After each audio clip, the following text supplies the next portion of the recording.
नमस्कार दोस्तों, मैं हूं आकाश और आप सभी का एकाग्रता में बहुत बहुत स्वागत है।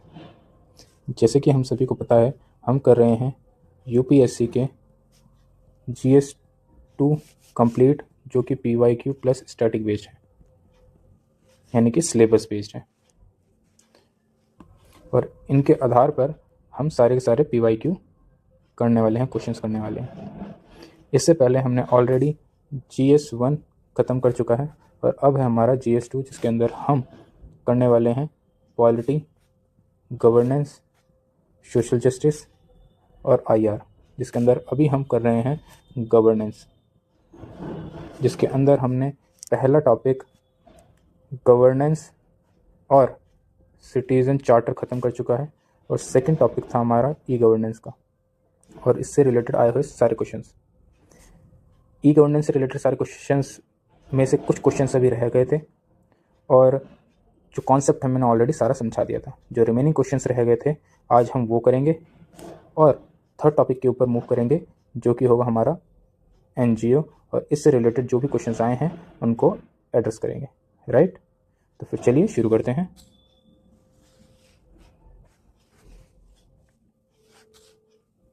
जी देखिए,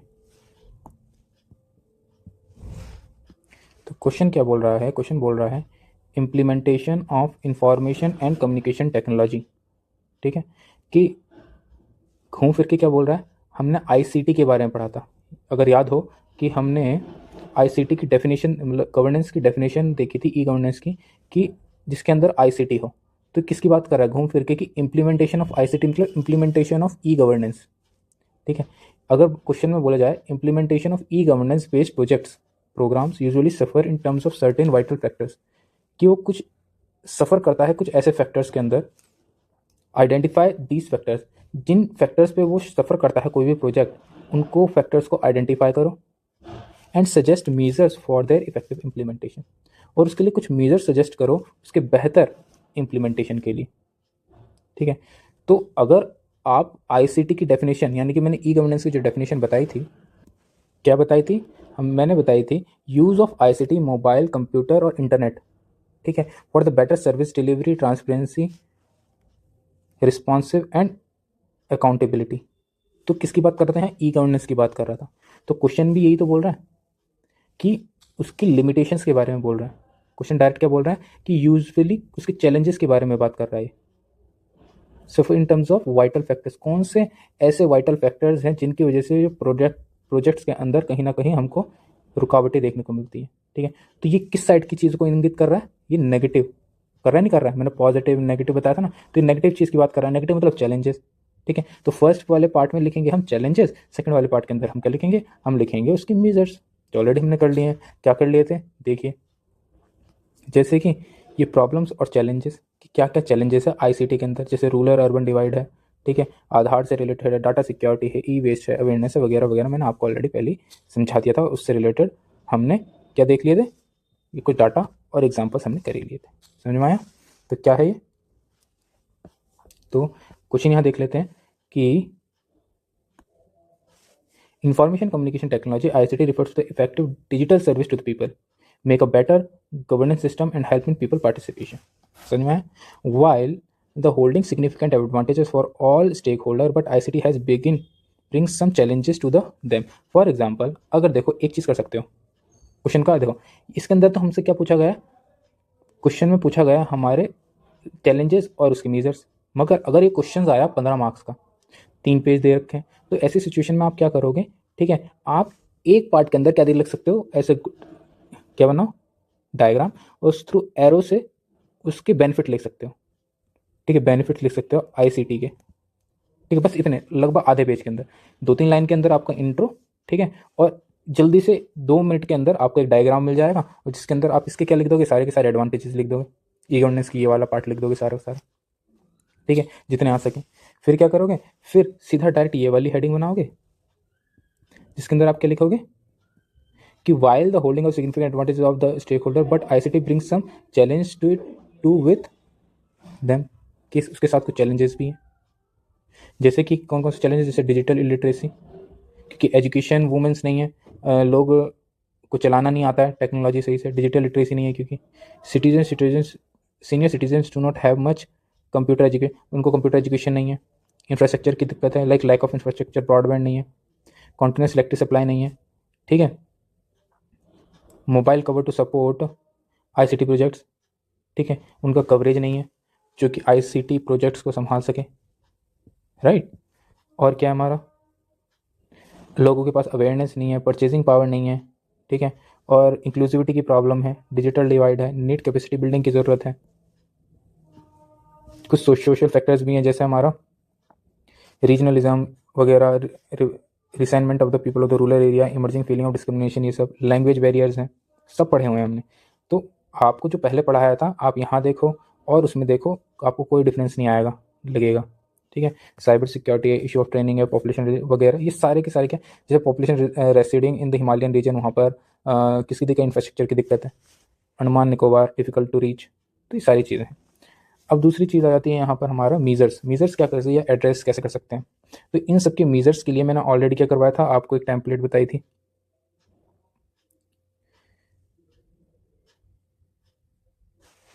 कि टेम्पलेट भी नहीं, कि जिसकी जो दिक्कत है उसी को एड्रेस किया जाए। इंफ्रास्ट्रक्चर है तो इंफ्रास्ट्रक्चर के ऊपर काम करो, अवेयरनेस तो अवेयरनेस करवाओ, डिजिटल लिटरेसी नहीं है तो हमारा डिजिटल लिटरेसी करवाओ, ठीक है। उसके अंदर हम कुछ एग्जाम्पल गवर्नमेंट स्कीम्स के भी लिख सकते हैं, ठीक है, skill India mission, digital India, ठीक है, ये सब लिख सकते हैं। लैंग्वेज बैरियर को बेहतर करो, ठीक है।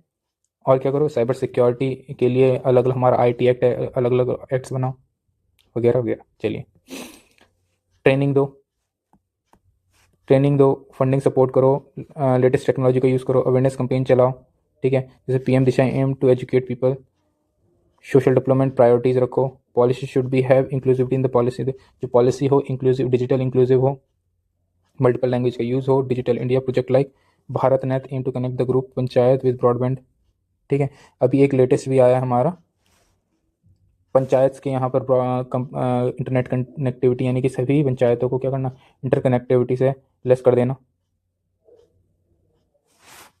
जैसे कि एक लेटेस्ट स्कीम आई है पीएम वानी, ठीक है, जो इंटरनेट वाईफाई कनेक्टिविटी को बढ़ाएगी, जैसे भारत नेट वगैरह ये सब, जिसके अंदर हमारा ऑप्टिकल फाइबर लगाए जाएंगे, ब्रॉडबैंड लगाए जाएंगे, राइट। और जैसे हमारा भारत नेट तो हमारा क्या है, हमारा वायर्ड है, पीएम वानी क्या है, हमारा वायरलेस है, वायरलेस एक्सटेंशन, यानी कि ये वाईफाई के लिए है। तो ऐसी काफ़ी स्कीम्स बनाई गई हैं ताकि हमारा आईसीटी प्रोग्राम्स को कहीं ना कहीं हेल्प मिल सके। समझ में आया। चलिए, फिर क्या है हमारा, कि the government is making many efforts like the digital India mission, Pradhan Mantri ग्राम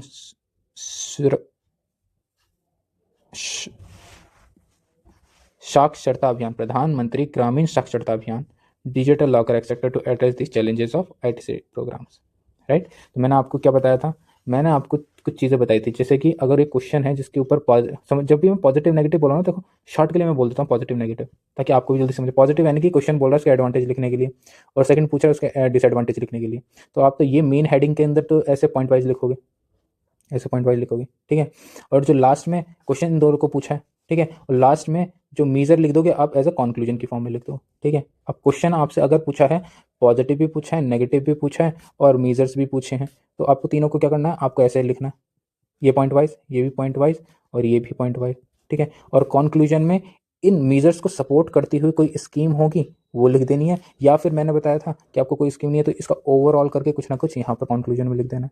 मेरे हिसाब से आपको ये लिखना चाहिए, जैसे मैंने यहाँ पर एग्जाम्पल दिया नीचे को, ठीक है। तीसरा क्वेश्चन कैसे, कि अगर आपसे नेगेटिव जो अभी हमने किया, अगर आपसे नेगेटिव पूछा है, आपसे उसके मीजर्स पूछे हैं, ठीक है, तो क्या करना है, आपको इन दोनों के लिए कुछ पॉइंट्स सीधा सीधा हेडिंग बना के लिखना है, और उससे पहले एक छोटा सा डायग्राम बना देना है जो कि आपके जो नेगेटिव है इसके पॉजिटिव भी बता दे, छोटा सा आधा पेज में डायग्राम बना देना, और इसका कंक्लूजन लिखते हैं। तो ये होता है कंप्लीट सेट ऑफ क्वेश्चन और उसका आंसर को एड्रेस करना, ठीक है। समझ में आया कि कैसे क्वेश्चन को एड्रेस करना है, क्योंकि एग्जाम में मार्क्स तभी कम मिलते हैं जब आप क्वेश्चंस को ढंग से एड्रेस नहीं करते हो, ठीक है। तो आपको ऐसे एड्रेस करना है सारे सारे क्वेश्चंस। चलिए मूव करें नेक्स्ट पे। तो यहाँ पर आ जाता है, what are the element that hinder the expansion of e governance. कौन से ऐसे फैक्टर्स हैं जो ई गवर्नेंस को रोकते हैं। जैसे हमारा अवेयरनेस नहीं है लोगों को, वो उसके नेगेटिव देखते हैं, इंफ्रास्ट्रक्चर प्रॉब्लम है, administration, public shortage of qualified human resource due to high cost, वही सारे नेगेटिव पॉइंट है ना, चैलेंजेस लिख देंगे। दूसरा, e governance and internal security. E governance and internal security के लिए ऑलरेडी मैंने बहुत अच्छे से समझाया था कि सबसे पहले आप ई गवर्नेंस के सारे सारे पॉइंट्स लिख दो, ठीक है, इंपॉर्टेंट पॉइंट्स लिख दो। फिर क्या करो, फिर उसको नहीं, फिर इंटरनल सिक्योरिटी के इंपॉर्टेंट पॉइंट्स लिखो कि इंटरनल सिक्योरिटी का मतलब क्या होता है, इंटरनल सिक्योरिटी होगी तो क्या होगा, ठीक है। इंटरनल सिक्योरिटी कब आहत हो सकती है, जब पीपल डिस्ट्रेस होंगे, ठीक है, और क्या होंगे, लोगों को उनका जो एक्चुअल में बेनिफिट है वो नहीं मिल रहा होगा स्कीम्स का, तो उनके मन के अंदर गुस्सा जगेगा, नक्सलिज्म की भावना पैदा होगी, और क्या होगा, घूम फिर के इंटरनल सिक्योरिटी होगी, यानी कि इंटरनल सिक्योरिटी के कुछ पॉइंट्स लिखने, ठीक है। फिर उनको ज्वाइन कर देना है थ्रू पब्लिक ट्रस्ट नहीं है, पब्लिक बेनिफिट नहीं मिल रहा है, और क्या मिल रहा है, पब्लिक का अपैथी टुवर्ड्स द गवर्नमेंट है, ठीक है, और डिजिटल डिवाइड, ये सारी चीज़ें प्रॉब्लम देखने को मिल रही है, इकोनॉमिक डिवाइड देखने को मिल रहा है, वगैरह वगैरह, ठीक है। अब इन सबसे क्या होगा, पीपल का पार्टिसिपेशन कम होगा, जिससे जो हमारी इंटरनल सिक्योरिटी जो होगी या तो स्ट्रेंथन होगी या तो फिर वीक होगी, ठीक है। मान लो ई गवर्नेंस की वजह से अगर नेगेटिव में बोला गया, ठीक है, तो आप इसको भी ऐसे कर सकते हो, चैलेंजेस देखो, अगर e how e governance can weak internal security, तो क्या लिखोगे, ई गवर्नेंस लिखोगे, उसके चैलेंजेस लिखोगे, उसका इंपैक्ट लिखोगे, फिर कैसे वो इंटरनल सिक्योरिटी को वो कर रही है तो आपको लिख दोगे। मगर क्वेश्चन में क्या पूछा है, यहाँ पर पूछा है कि ई गवर्नेंस क्या कर रही है, हमारी इंटरनल सिक्योरिटी को बेहतर कर रही है, तो क्या करोगे, उसके सारे पॉजिटिव पॉइंट्स लिख दोगे, ठीक है, और क्या करोगे, वो पब्लिक ट्रस्ट को बढ़ाती है, उसको बेनिफिट करती है, फिर क्या होगा, पीपल पार्टिसिपेशन बढ़ेगा, और जिसकी वजह से हमारा इंटरनल सिक्योरिटी स्ट्रेंथन होगी, नक्सलिज्म की भावना पैदा नहीं होगी, क्योंकि सबको इक्वालिटी मिल रही होगी, ठीक है, इंक्लूसिव ग्रोथ हो रही होगी, इंक्लूसिव डेवलपमेंट हो रहा होगा, सस्टेनेबल डेवलपमेंट हो रहा होगा सबका, ठीक है, और बेटर इंप्लीमेंटेशन पॉलिसी हो रही होगी, तो ये सारी चीज़ें होंगी जो मैंने ऑलरेडी आपको समझा दिया है, मुझे नहीं लगता मेरे को बार बार इसको पढ़ाने की जरूरत है, जो एक बार करवा चुका है, ठीक है। टाइम वेस्ट ना करते हैं, हम आगे बढ़ते हैं। फिर आता है हमारा ये इन्वायरमेंट और सस्टेनेबल, सेम जैसे हमने ऊपर किया था वैसे यहाँ करेंगे कि हाँ पेपरलेस हो जाएगा, इफेक्टिव रिसोर्स मैनेजमेंट होगा, सिटीजन पार्टिसिपेशन होगा, ट्रांसपेरेंसी अकाउंटेबिलिटी होगी, ठीक है, और हमारा डिजिटल कम्युनिकेशन बेहतर होगा, बेटर पॉलिसी होंगी, तो ये सारी सारी चीज़ें क्या होंगी, कटिंग नहीं होगी, अवॉइड डैमेज ऑफ रिसोर्सेज वगैरह, मैंने सारा सारा ऑलरेडी आपको एक अलग उसमें करवा दिया था फर्स्ट लेक्चर के अंदर ही, ये रहा, ठीक है, ये रहा, तो उसको आप जस्ट एक बार पढ़ लेना, आपका काम हो जाएगा, ठीक है। बस ये वाला एक नया टॉपिक था कि ई गवर्नेंस प्रोसेस, ठीक है, जो ई गवर्नेंस है, ठीक है, वो कैसे, जैसे government to government, government to citizen, और गवर्नमेंट टू बिजनेस, ठीक। गवर्नमेंट टू गवर्नमेंट से रिलेटेड क्या है हमारा, गवर्नमेंट टू गवर्नमेंट से रिलेटेड है exchange of information among themselves in the government department, कि इंफॉर्मेशन को शेयर करना गवर्नमेंट अपने ही गवर्नमेंट डिपार्टमेंट के अंदर, ठीक है, जिसकी वजह से क्या होता है, हमारा टाइम सेविंग होता है, एडमिनिस्ट्रेटिव एक्सपेंस को रिड्यूस करता है, ठीक है, इंटरेक्शन को बढ़ाता है, बेटर पॉलिसी इंप्लीमेंटेशन होती है उससे, ठीक है। तो ये तीनों तीनों पॉइंट हमने कहाँ पढ़े थे, पॉइंट हमने तीनों के तीनों पॉइंट पढ़े थे पहले वाले में, दिखाता हूँ मैं आपको, अगर आपने ढंग से पढ़ा होगा तो, लाइक देखिए, ये रहा, ये पढ़े था नहीं पढ़ा था, government to government, government to citizen, government to business, ये वाला पॉइंट हमने इसके अंदर जुड़ गया कि इनेबल इंटरेक्शन बिटवीन इन सब तीनों के बीच में इंटरेक्शन को बढ़ाएगा, ठीक है, पहले दूसरा क्वेश्चन ही जो बताया था मैंने, ठीक। फिर आता है इसका पर्पस क्या है, पर्पस यही है कि रेवेन्यू सेविंग की जा सके, टाइम सेविंग किया जा सके, परफॉर्मेंस को बेहतर बनाया जा सके, ट्रांसपेरेंसी और अकाउंटेबिलिटी लाया जा सके, ठीक है, इंटरेक्शन को बढ़ावा दिया जा सके, और कोऑर्डिनेशन को भी बढ़ावा दिया जा सके, तो उसके लिए कुछ स्कीम्स है, जैसे स्मार्ट गवर्नमेंट और treasury project Karnataka. Government to citizens क्या है, कि ताकि ऑनलाइन कनेक्टिविटी बढ़ सके गवर्नमेंट और सिटीजन में, और इंटरेक्शन हो एडमिनिस्ट्रेशन और पीपल के बीच में, जिससे क्या होगा, हमारा पार्टिसिपेशन बेहतर हो जाएगा, पब्लिक इंटरेक्शन बढ़ जाएगा, करप्शन कम हो जाएगा, अकाउंटेबिलिटी बढ़ जाएगी लोग एडमिनिस्ट्रेशन की, और पीपल सपोर्ट भी करेंगे। तो ये सारे सारे अगर क्या है, ये पॉजिटिव है ना, पॉजिटिव, ठीक है, इन पॉजिटिव को अगर हम इसके बीच में फिट करें तो क्या पता है ये बनेगा नहीं बनेगा बेहतर इंटरनल सेक्टर। तो ऐसे बहुत सारे क्वेश्चन होते हैं कि जहाँ पर हम एक का यूज़ करें दूसरे में फिट कर सकते हैं, ठीक है। तो आप ये सारे कीवर्ड याद रख लो, पीपल पार्टिसिपेशन, पीपल इंटरव्यू, तो इससे क्या होगा, लोग खुशी होंगे ना, लोग खुशी होंगे ना, तो खुश होंगे तो नक्सलिज्म करेंगे नहीं करेंगे, इंटरनल सिक्योरिटी होगी, हाँ हो जाएगी, बेहतर होगी, स्ट्रेंथन होगी इंटरनल सिक्योरिटी हमारी। चलिए, लैंड प्रोजेक्ट्स, अपना खाता प्रोजेक्ट, और फ्रेंड प्रोजेक्ट केरला, ये सारे सारे प्रोजेक्ट्स हैं। ज्ञानदूत प्रोजेक्ट, इसको देख लेना, ज्ञान ही है क्या, ज्ञान ही है वैसे, GYAN लिखा, ज्ञानदूत प्रोजेक्ट MP, तो ये सारे सारे प्रोजेक्ट्स हैं जो कि हमारे कहीं ना कहीं बेहतर ई गवर्नेंस को सपोर्ट करते हैं। कुछ government to business like online linkage of the government to business, ठीक है, government department to the businessman, चाहे reduction in the red tapism, easy do business, less corruption, transparency and accountability को बढ़ाएगा, और क्या करेगा हमारा, टैक्स इवेजन स्टॉप करेगा, नेशन की ग्रोथ करेगा। ठीक है, ये सारी चीज़ें होंगी। ये ऑलरेडी मैंने इसी के ही पार्ट है, मैंने बता दिया था, ये अलग है। ठीक है, ये इससे अलग है, ये ऊपर वाला अलग है, ये वाला इसका पार्ट है कि ये गवर्नेंस कैसे सस्टेनेबिलिटी को, ग्रोथ को प्रमोट करेगा। ठीक है, इसको मिटा दो, चलो छोड़ो, बता दिया था मैंने पहले, समझ में आया। तो इसका यूज़ कैसे अलग अलग उसमें है। तो क्वेश्चन अगर ऐसा है कि how it is useful in the government to government department, कैसे सिटीजन के लिए इंपॉर्टेंट है, कैसे बिजनेस के लिए इंपॉर्टेंट है, या तीनों की, या उस ई गवर्नेंस का इंपॉर्टेंस भी आ गया तो आप इन तीनों को अलग अलग करके एक्सप्लेन कर सकते हो। ठीक है, अलग अलग आ गया तो वैसे भी अलग अलग एक्सप्लेन कर सकते हो। तो ये भी एक इंपॉर्टेंट था, वही मैंने आपको बताया। चलिए मूव करें नेक्स्ट पे। तो ये है अगला क्वेश्चन हमारा कि how digital literacy particular in the rural areas couple with the lack of information communication technology, कैसे रूरल एरियाज के अंदर इंफॉर्मेशन कम्युनिकेशन टेक्नोलॉजी की कमी देखने को मिलती है, access hindered social economic development. और उस कमी से क्या देखने को मिलता है हमें कि सोशल और इकोनॉमिक डेवलपमेंट की जो एसेसिबिलिटी है वो कम देखने को मिलती है। एग्जामिन विथ जस्टिफिकेशन, एग्जामिन करो जस्टिफिकेशन से। ठीक है, तो क्वेश्चन अगर पढ़ के हमको क्या लग रहा है बताओ। ठीक है, तो घूम फिर के वही वाली चीज़ें, नेगेटिव वाला पॉइंट पूछ रहा है कि कैसे digital illiteracy particular in rural area वो हिंडर करता है सोशल इकोनॉमिक डेवलपमेंट को, अगर हमारा इंफॉर्मेशन कम्युनिकेशन आईसीटी ना हो तो। ठीक है, तो वही बात है, तो हम वही लिखेंगे कि कैसे ना होने की वजह से क्या क्या अफेक्ट करता है हमारा। जैसे कि जो भी हमारा पॉजिटिव था ना उसका उल्टा लिख दो कि हमारा आईटीसी से क्या मिलती है, हमें एजुकेशन मिलती थी। ठीक है, अब क्या मिलेगी, एजुकेशन में दिक्कत होती होगी। ठीक है, वहाँ पर इंटरनेट कनेक्टिविटी होती, कनेक्टिविटी नहीं मिलेगी। राइट, और क्या होगा, हमारा जो गवर्नमेंट सर्विसेज हैं वो अच्छी मिलती थी, अब वो गवर्नमेंट सर्विस अच्छी नहीं मिलेगी। ठीक है, और क्या होता, हमारा फास्ट डिलीवरी सिलेक्शन नहीं होगा, करप्शन को, बिकॉज ऑफ करप्शन बढ़ जाता है, डिले बढ़ जाएगा। ठीक है, जो हमारी गवर्नेंस होगी वो स्मार्ट नहीं होगी। ठीक है, तो ये सारी चीज़ें, तो आप इसको इस हेडिंग में डिवाइड करके लिख सकते हो, जैसे कि हमारा सोशल, ठीक है, सोशल डेवलपमेंट और इकोनॉमिक डेवलपमेंट की बात करते हैं। ठीक है, सोशल में आ जाता है हमारा एजुकेशन, हेल्थ, ठीक है, impact on the women, childrens.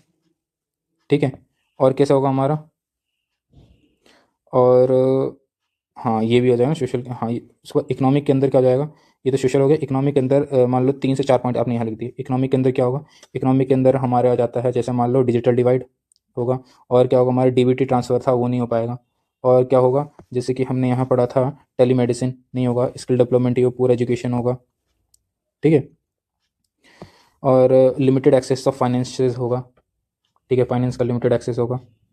ठीक है, तो ये आपको ऐसे करके ये लिख दो। तो ये कंबाइन करके किन 2 पार्ट में हो जाएगा, एक तो नेगेटिव वाले के कुछ पॉइंट्स हैं और उसके पॉजिटिव वाले के पॉइंट्स को जो मिला के जो पॉइंट्स आएंगे आप वो करके लिख सकते हो। कैसे, आईसीटी के ना होने की वजह से पॉजिटिव क्या आते हैं, ठीक है, ना होने की वजह से क्या बोलते हैं, और उसके नेगेटिव क्या हैं, पहली चीज़ ये है। ठीक है, और उसके ना नहीं होने की वजह से क्या क्या प्रॉब्लम्स आएंगी। ठीक है, उसकी नहीं होने की वजह से क्या प्रॉब्लम आएंगी, कुछ पॉजिटिव है वो कम हो जाएंगे। ठीक है, और कुछ चीज़ें होंगी जो हमें नेगेटिव से उठा लेंगे, जैसे कि हमारी ना होने की वजह से क्या होगा हमारा कि रूरल है तो रूरल अर्बन डिवाइड होगा। ठीक है, और क्या होगा हमारा, बेटर इंफ्रास्ट्रक्चर नहीं होगा रिलेटेड टू हमारा एजुकेशन, नहीं होगा रिलेटेड टू हमारा हेल्थ, नहीं होगा, तो एक तरह से प्रॉब्लम क्रिएट होगी, टेलीमेडिसिन की दिक्कत होगी। ठीक है, और क्या होगा, और एक तरह से लोगों के बीच में डिफरेंसेस क्रिएट होंगे। ठीक है, ये सारी चीज़ें देखने को मिलेंगी। राइट, तो वो सारे पॉइंट आ जाएंगे। अब इसको एग्जामिन करना है। ठीक है, तो एग्जामिन के लिए क्या करेंगे हम, एग्जामिन करने के लिए बोलेंगे कि जो इस पूरे स्टेटमेंट में लिखा है कि हाँ सोशल इकोनॉमिक डेवलपमेंट नहीं हो रहा है, ठीक है, बट हम एग्जामिन करेंगे कि नहीं नहीं ऐसा नहीं है कि पूरा ही नहीं हो रहा है, गवर्नमेंट इसके ऊपर कुछ काम भी कर रही है। जैसे कोई गवर्नमेंट स्कीम लिख देंगे, जैसे हमने अभी बात करी पीएम वानी लिख देंगे। ठीक है, स्किल इंडिया लिख देंगे। ठीक है, कि ये सारी सारी चीज़ें करके हमारा डिजिटल लिटरेसी बढ़ रही है। ठीक है, हम इग्नू वाला एग्ज़ाम दे देंगे। ठीक है, डिस्टेंट लर्निंग कर रही करी जा रही है। ठीक है। और इसको और बेहतर बनाने के लिए हम क्या करेंगे, जस्टिफाई कर देंगे थ्रू मेजर्स कि हाँ हम डिजिटल लिटरेसी कर रहे हैं इन द रूरल एरिया, एक कंप्यूटर स्किल को बढ़ा रहे हैं, ठीक है। और हम क्या कर रहे हैं, कोलैबोरेट कर रहे हैं एनजीओ और सिविल सोसाइटी से, अवेयरनेस प्रोवाइड करी जा रही है और डिजिटल इंफ्रास्ट्रक्चर बेहतर बनाया जा रहा है ताकि ब्रॉडबैंड कनेक्टिविटी हो। फॉर एग्जाम्पल्स में आप लिख ही सकते हो। तो समझ में आया कि क्वेश्चन को एड्रेस करना कितना ज़्यादा इंपॉर्टेंट है, ठीक है। तो अभी जब भी देखो एग्जाम में जब भी आया ना, ठीक है, आप या फिर क्रिटिकल, ठीक है, क्रिटिकल में तो आपको पॉजिटिव नेगेटिव दोनों लिखना पड़ता है, ठीक है। एग्जाम में आपको जो हेडिंग है, जो क्वेश्चन दिया है, ठीक है, तो उसका एक दूसरा पॉइंट, अगर ये नेगेटिव में क्वेश्चन पूछा तो उसका एक पॉजिटिव व्यू भी आपको छोटा सा लिखना है, राइट। और उसको कंक्लूजन देके, एक बेहतर कंक्लूजन देके, वे फॉरवर्ड देके उसको खत्म करना है। समझ में आया? चलिए, by addressing the digital literacy and ICT accessibility help in Indian reach to 5 trillion economy by people getting employed, better health होगी और public trust in the better policy making, no resentment नहीं होगा, while leading to social economic development in the rural areas, ठीक है। तो ICT का development होगा तो एक तरह से क्या होगा, हम देख सकते हैं इंक्लूसिव ग्रोथ होगा, ठीक है, सस्टेनेबल डेवलपमेंट होगा, ठीक है। एक तरह से हमारा क्या करेंगे, रिसेंटमेंट नहीं होगा, सोशल कोहेजन बेहतर होगा, वगैरह वगैरह आप लिख सकते हो। तो ई गवर्नेंस हमारा खत्म होता है कंप्लीटली। अब हम बात करेंगे एनजीओ के ऊपर, ठीक है। एनजीओ के काफ़ी सारे क्वेश्चंस हैं, पास्ट ईयर के अंदर आए भी हैं, ठीक है। तो ये भी एक ना एक इम्पॉर्टेंट टॉपिक हो जाता है। वैसे भी जितने भी मैंने यहाँ पर करवा रहा हूँ ये सारे के सारे इम्पॉर्टेंट टॉपिक हैं और इसके ऊपर से क्वेश्चन आए ही हैं, right.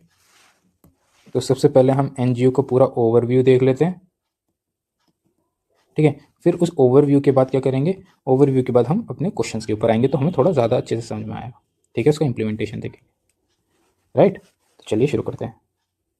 NGO, non governmental organisations. तो एनजीओ क्या है, तो एनजीओ क्या है, एनजीओ एक नॉन प्रॉफिट ऑर्गेनाइजेशन है, ठीक है। और वर्ल्ड बैंक के अनुसार, उसके डेफिनेशन के अनुसार एनजीओ क्या है, जो प्रमोट करता है social justice, social development, promote sustainable environment and protect interest of the poors, right. जो ये सारे काम करे उसको क्या कहते हैं हम, एनजीओ इन टर्म्स और in the definition of World Bank, as per the definition of World Bank, right. तो चलिए, पहला एनजीओ, हमें पता है कि एनजीओ को पॉजिटिव यानी कि बेनिफिट्स या फिर उसका काम क्या है, ठीक है। या फिर क्वेश्चन ऐसा हो सकता है कि जो एनजीओ है कि एनजीओ क्यों इंपॉर्टेंट है, पहले तो ये क्वेश्चन हो गया, ठीक है। दूसरा क्वेश्चन क्या है, दूसरा क्वेश्चन है कि NGO as an alternative model of public services, public service, कि एक तो गवर्नमेंट करता है पब्लिक सर्विस, ठीक है, या फिर दूसरा एनजीओ एक अल्टरनेटिव मॉडल की तरह सामने आया है कि वो क्या करता है, पब्लिक सर्विस करता है। ये दूसरा क्वेश्चन हो गया, ठीक है। वो कैसे करता है, अब वो पढ़ने वाले हैं, ठीक है, कैसे करता है वो पढ़ने वाले हैं। जैसे कि अभी हमने पढ़ा कि एनजीओ का काम क्या है, हमारा सोशल जस्टिस करना, सोशल पॉलिटिकल डेवलपमेंट करना और इन्वायरमेंट प्रोटेक्शन करना, ठीक है। अब इसी से हम पॉइंट जनरेट करेंगे कि कैसे सोशल जस्टिस करेगा। सोशल जस्टिस करता है थ्रू मार्जिनलाइजेशन की हेल्प करके, जो मार्जिनलाइज्ड हैं, जो वनरेबल्स हैं, उनकी हेल्प करके, उनको बेहतर एसेंशियल सर्विस प्रोवाइड करके, एज अ प्रेशर ग्रुप काम करके, ठीक है, कि कोई भी ऐसी चीज़ हो रही हो जो कि कहीं ना कहीं मार्जिनलाइज के लिए सही नहीं है, तो वहाँ पर एज अ इंटरफेयर करके और गवर्नमेंट के अगेंस्ट जाकर या फिर गवर्नमेंट्स के से क्वेश्चन पूछकर, एज ए प्रेशर डालकर कि आप ये नहीं कर सकते, एज ए प्रेशर ग्रुप बनकर, राइट। और कैसे कर सकती है, और कैसे करती है हमारे सोशो पॉलिटिकल डेवलपमेंट, जैसे कि role of enabler, role of enabler की कि किसी को ज़रूरत है तो उसको ज़रूरत प्रोवाइड करवा के, जैसे फाइनेंशियल हेल्प करके, ठीक है, इन द फॉर्म ऑफ, जैसे कि हमारा सेल्फ हेल्प ग्रुप बन जाता है, ठीक है, सेल्फ हेल्प ग्रुप बना देते हैं। ब्रिजिंग द गैप, जैसे कि एड टू माइग्रेंट्स, कि जो माइग्रेंट्स की जो एड है, यानी कि उनको एक तरह से सहारा, उनको एक तरह से हेल्प करके, ठीक है। और क्या कर सकता है, इन्वायरमेंट को प्रोटेक्शन कर सकता है, जैसे हमारा सस्टेनेबल फ्यूचर फॉर ऑल, और एज ए मीडिएटर की तरह काम करता है, किसको, जैसे हमारे गवर्नमेंट और सिटीजन के बीच के अंदर, जैसे कि एग्जाम्पल के तौर पे जैसे एनजीओ तरुण भारत है, वो क्या करता है, हमारा वाटर कंजर्वेशन के ऊपर काम करता है, ठीक है। तो अलग अलग क्या है हमारा एज अल्टरनेटिव मॉडल है पब्लिक सर्विसेज का, कि एक तरह तो वो लोगों की मदद कर रहा है, प्रेशर ग्रुप की तरह काम कर रहा है, इनेबलर की तरह काम कर रहा है, फाइनेंशियल हेल्प की कर रहा है, गैप ब्रिज कर रहा है, मीडिएटर काम कर रहा है, और सस्टेनेबल फ्यूचर फॉर ऑल है। ठीक है, सस्टेनेबल फ्यूचर की डिमांड कर रहा है। ठीक है, तो ये सारे सारे हम पॉइंट्स लिख देंगे। ठीक है, मार्जिनाइज में कैसे, फॉर एग्जाम्पल के तौर पर हम विशाखा गाइडलाइंस लिख देते हैं। ठीक है, क्योंकि एनजीओ की हेल्प से ही कहीं ना कहीं जो विशाखा गाइडलाइंस हैं वो फॉर्म हुई थी। ठीक, what is Vishakha guideline? Vishakha guideline होती है हमारी harassment, women harassment and work place के ऊपर जितने भी कानून वगैरह हैं उससे रिलेटेड क्या है हमारी विशाखा गाइडलाइंस जारी की गई है।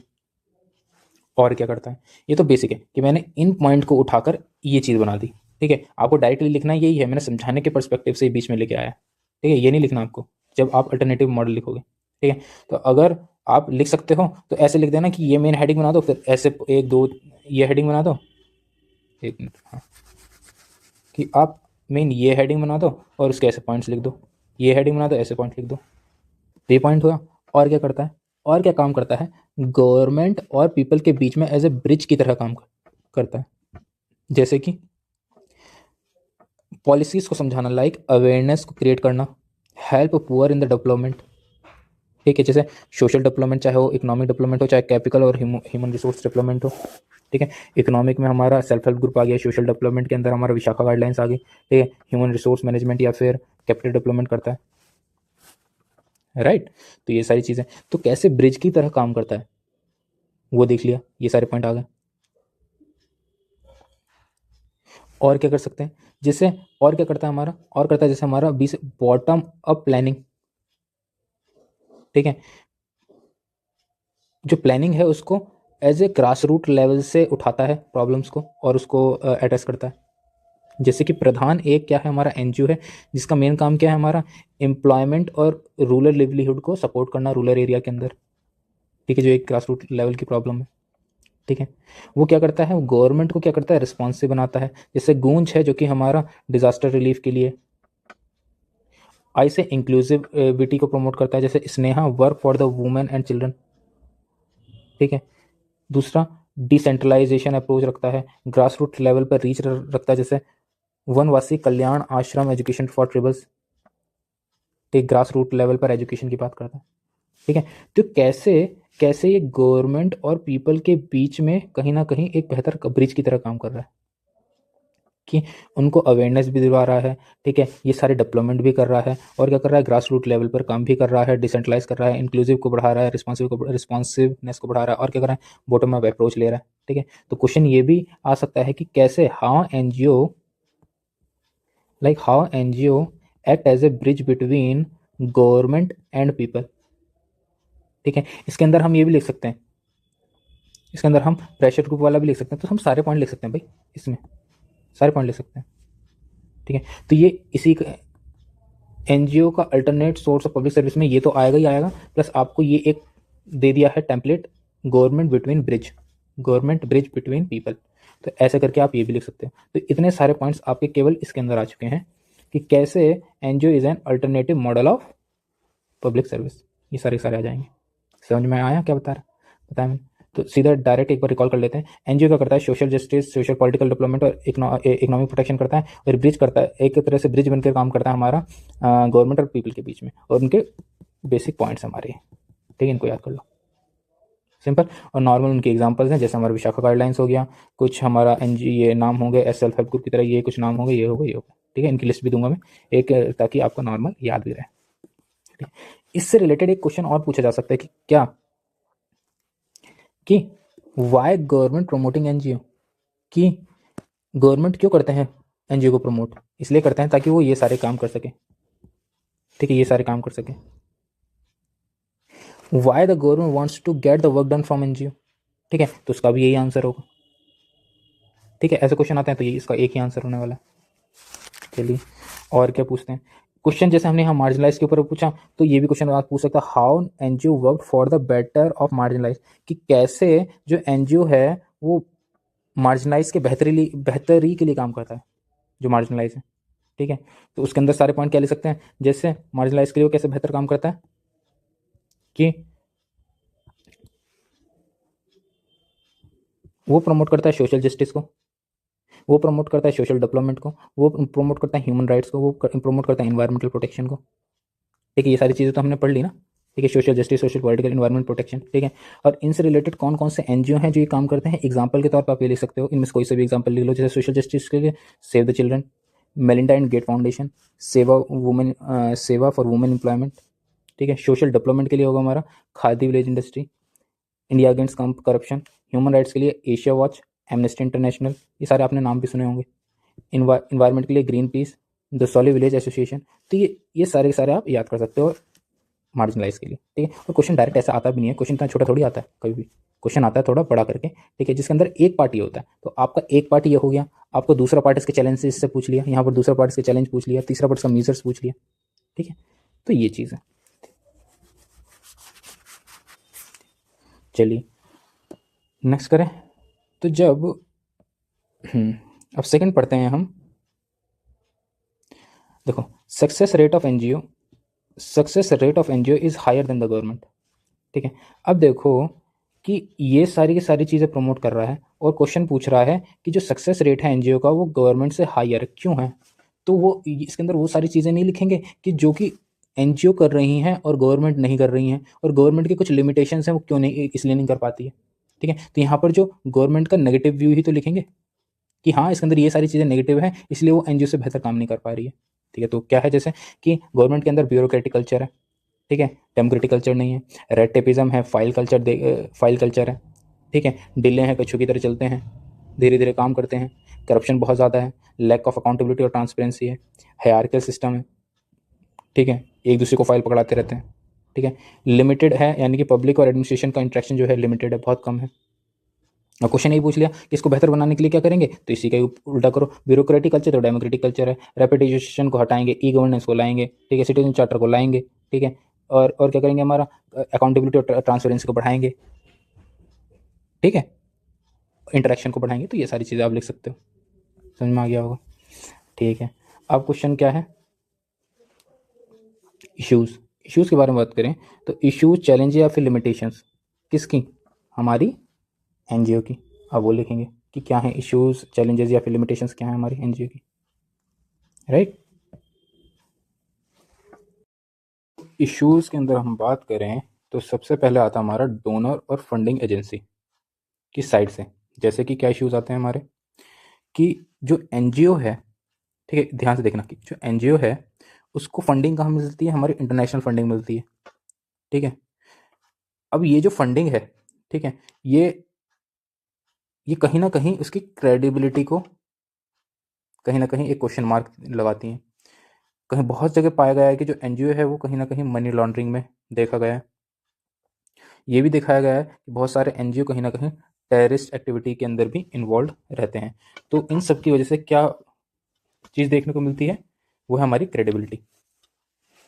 क्रेडिबिलिटी कहीं ना कहीं देखने को क्वेश्चन मार्क शो करती है कि है या नहीं है, राइट।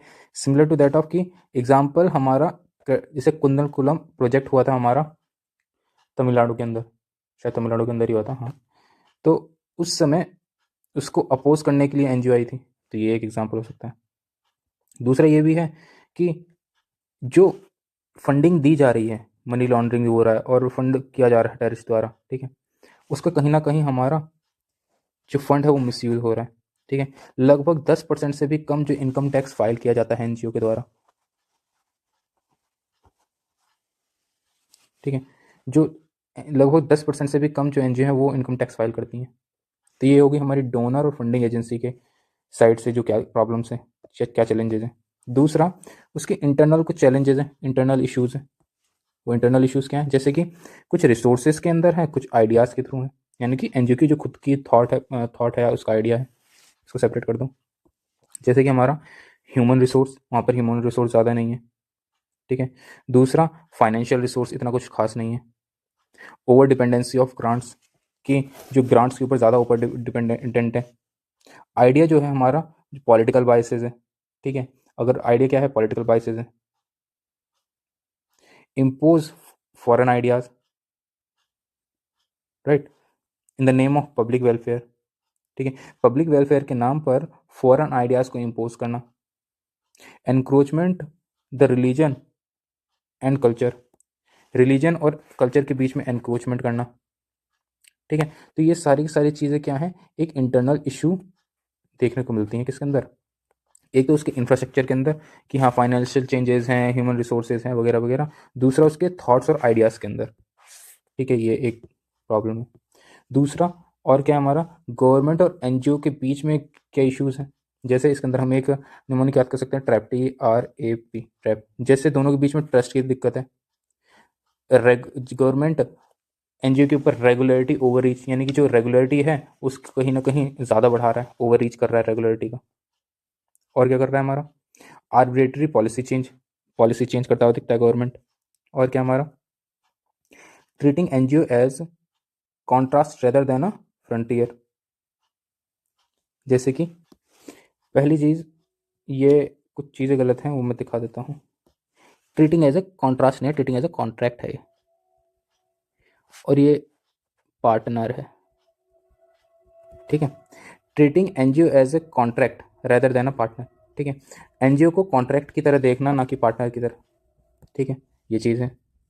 तो ये गवर्नमेंट की तरफ से प्रॉब्लम्स है कि हाँ वो ट्रस्ट, दोनों के बीच में ट्रस्ट नहीं है, और रेगुलेटरी ओवर रीच हो रहा है, उसको एज ए कॉन्ट्रैक्टर की तरह माना जा रहा है, ना कि पार्टनर की तरह। तो ये पॉलिसी चेंज की जा रही है वगैरह वगैरह। लोकल कम्युनिटीज़ के थ्रू क्या प्रॉब्लम्स हैं, ठीक है, जैसे कि टॉप डाउन प्लानिंग, ठीक है, प्लानिंग होनी चाहिए, डाउन टू टॉप होनी चाहिए, सबसे पहले ग्रास रूट लेवल पर उनको काम करना चाहिए, ठीक है, बट वो ऐसा नहीं करती हैं। और क्या हमारा, इलीट कैप्चर, ठीक है, उनका मेन फेवर इलीट्स को होता है। और तीसरा हमारा सस्टेनेबिलिटी इशू, ठीक है, सस्टेनेबिलिटी जो एनजीओ आजकल हो रही है, यानी कि वो ग्रास रूट लेवल पर काम नहीं कर रही हैं, इलीट पे ज़्यादा फोकस कर रही हैं, और उनके काम में कहीं ना कहीं सस्टेनेबल इश्यूज भी देखने को मिल रहे हैं, ठीक है। एनजीओ और मीडिया क्या है, ठीक है, एनजीओ और मीडिया के बीच में क्या है हमारा, सेंसेशनलिज्म एंड सेलेक्टिव रिपोर्टिंग, ठीक है, कि इंफॉर्मेशन को अच्छे से ना परखते हुए उसको सेंसेशन कर देना, ठीक है, और सेलेक्टिव रिपोर्टिंग करना। तो ये एक इश्यूज़ है। तो इश्यूज़ जो है मैंने कुछ हेडिंग्स में डिवाइड किया है, तो मुझे लगता है कि आपको उससे ज़्यादा समझ में आएगा, ठीक है। तो कि पहला कि एज अ डोनर फंड से रिलेटेड क्या इश्यूज़ हैं, दूसरा उनके खुद इंटरनल क्या इश्यूज़ हैं, तीसरा गवर्नमेंट से रिलेटेड क्या इश्यूज़ हैं, ठीक है, चौथा लोकल कम्युनिटी से रिलेटेड क्या इश्यूज़ हैं, पांचवा हमारे एनजीओ और मीडिया से रिलेटेड क्या इश्यूज़ हैं। और हर एक केस के अंदर अगर हम दो दो पॉइंट भी लिख देंगे, ठीक है, तो भी हमारे सिर्फ इसी के 10 पॉइंट बन जाते हैं, राइट। जैसे इंटरनल में तो एक आइडिया लिख दो, एक रिसोर्स लिख दो, आइडिया के अंदर पॉलिटिकल बायस लिख दो, तो देखो पॉइंट तो बहुत सारे हैं, ठीक है। अब ये देखना है कि आपको कैसे यूटिलाइज करना है, राइट। जितने ज़्यादा पॉइंट्स उतने ज़्यादा मार्क्स, ठीक है, ये भी है। और मान लो अगर आपको 15 मार्क्स का क्वेश्चन आया, उसके अंदर आपने 10 पॉइंट्स इसके लिख दिए, ठीक है, और जो सेकंड पार्ट है उसमें 6 से 7 पॉइंट उसमें लिख दिए, तो 16-17 पॉइंट्स हो जाएंगे, ठीक है, जो बहुत मतलब बाकी के कंपेयर में बहुत सही है। और देखते हैं जैसे कि अब देखो, अभी ये मैंने डायग्राम बनाया, थोड़ा बहुत आपको याद रहे कि हाँ कैसे इशू की ये हमारा एनजीओ, कि थोड़ा बहुत याद रहे कि कैसे याद रखा जाए इश्यूज़ को। जैसे ये एनजीओ है, एनजीओ के खुद के कुछ इंटरनल इश्यूज़ हैं, बनाना नहीं है, मैंने याद करने के पर्सपेक्टिव से बनाया था कि एनजीओ के खुद के कुछ इश्यूज़ हैं, ठीक है, कुछ गवर्नमेंट से रिलेशंस ख़राब हैं, ठीक है, और कुछ आउटसाइडर हैं इंटरनेशनल फंडिंग से रिलेटेड, ठीक है, कुछ लोकल हैं, कुछ मीडिया हैं। तो ये सारे क्या हैं, इश्यूज़ हैं, ठीक है। तो ऐसे हल्का फुल्का याद कर सकते हो, सबका अपना अपना, आपको कोई दूसरा डायग्राम बनाओ या ना भी बनाओ, आपको नॉर्मल ऐसे ही याद रहता है तो ऐसे याद कर लो, कोई दिक्कत नहीं है। मेरे को ऐसे याद रहता है तो मैंने अपने लिए बना लिया, ठीक है। चलिए अब देखो क्या है, तीसरा है मीजर्स। मीजर्स यानी कि ऑब्वियस सी बात है, कुछ नेगेटिव है तो कुछ पॉजिटिव भी होना चाहिए। तो क्या करेंगे, तो पॉजिटिव के लिए क्या है, पॉजिटिव के लिए है, मैंने जैसे कि आपको बताया है हमेशा कि हम जो हमने नेगेटिव पॉइंट्स ही लिखे हैं उसी के हमारा वे फॉरवर्ड, सॉरी पॉजिटिव बोल रहा हूँ, वे फॉरवर्ड कैसे लिखेंगे या मीजर्स कैसे लिखेंगे, तो उसी में से लिखेंगे। जैसे कि इंटरनल इश्यूज़ हैं तो इंटरनल इश्यूज़ को इम्प्रूव करने की ज़रूरत है, जैसे ट्रांसपेरेंसी मेंटेन रखो, ठीक है, और क्या है, बार बार ऑडिट करो, ठीक है, ऑडिट मैकेनिज्म को बेहतर बनाओ, और क्या करो, मेंटेन न्यूट्रल आइडियोलॉजी, ठीक है, जैसे पॉलिटिकल आइडियोलॉजी है इसको न्यूट्रल आइडियोलॉजी करो, ट्रांसपेरेंसी रखो, ऑडिट करो बार बार, ठीक है, चैरिटी माइंडसेट ना रखकर टू कॉम्पिटेंस माइंडसेट रखो, ठीक है, charity mindset to competence mindset, ठीक है, वो रखो, उससे इंप्रूवमेंट होगा। और क्या है, दूसरा गवर्नमेंट और एनजीओ के बीच में क्या क्या सॉल्यूशन हो सकते हैं, जैसे कि कंट्रोल बेस्ड रेगुलेशन, जैसे हमारा जो गवर्नमेंट है, ठीक है, वो रेगुलेटरी ओवर रीच कर रही है, तो ऐसे में क्या बोलते हैं हमारा control based regulations to trust based oversight.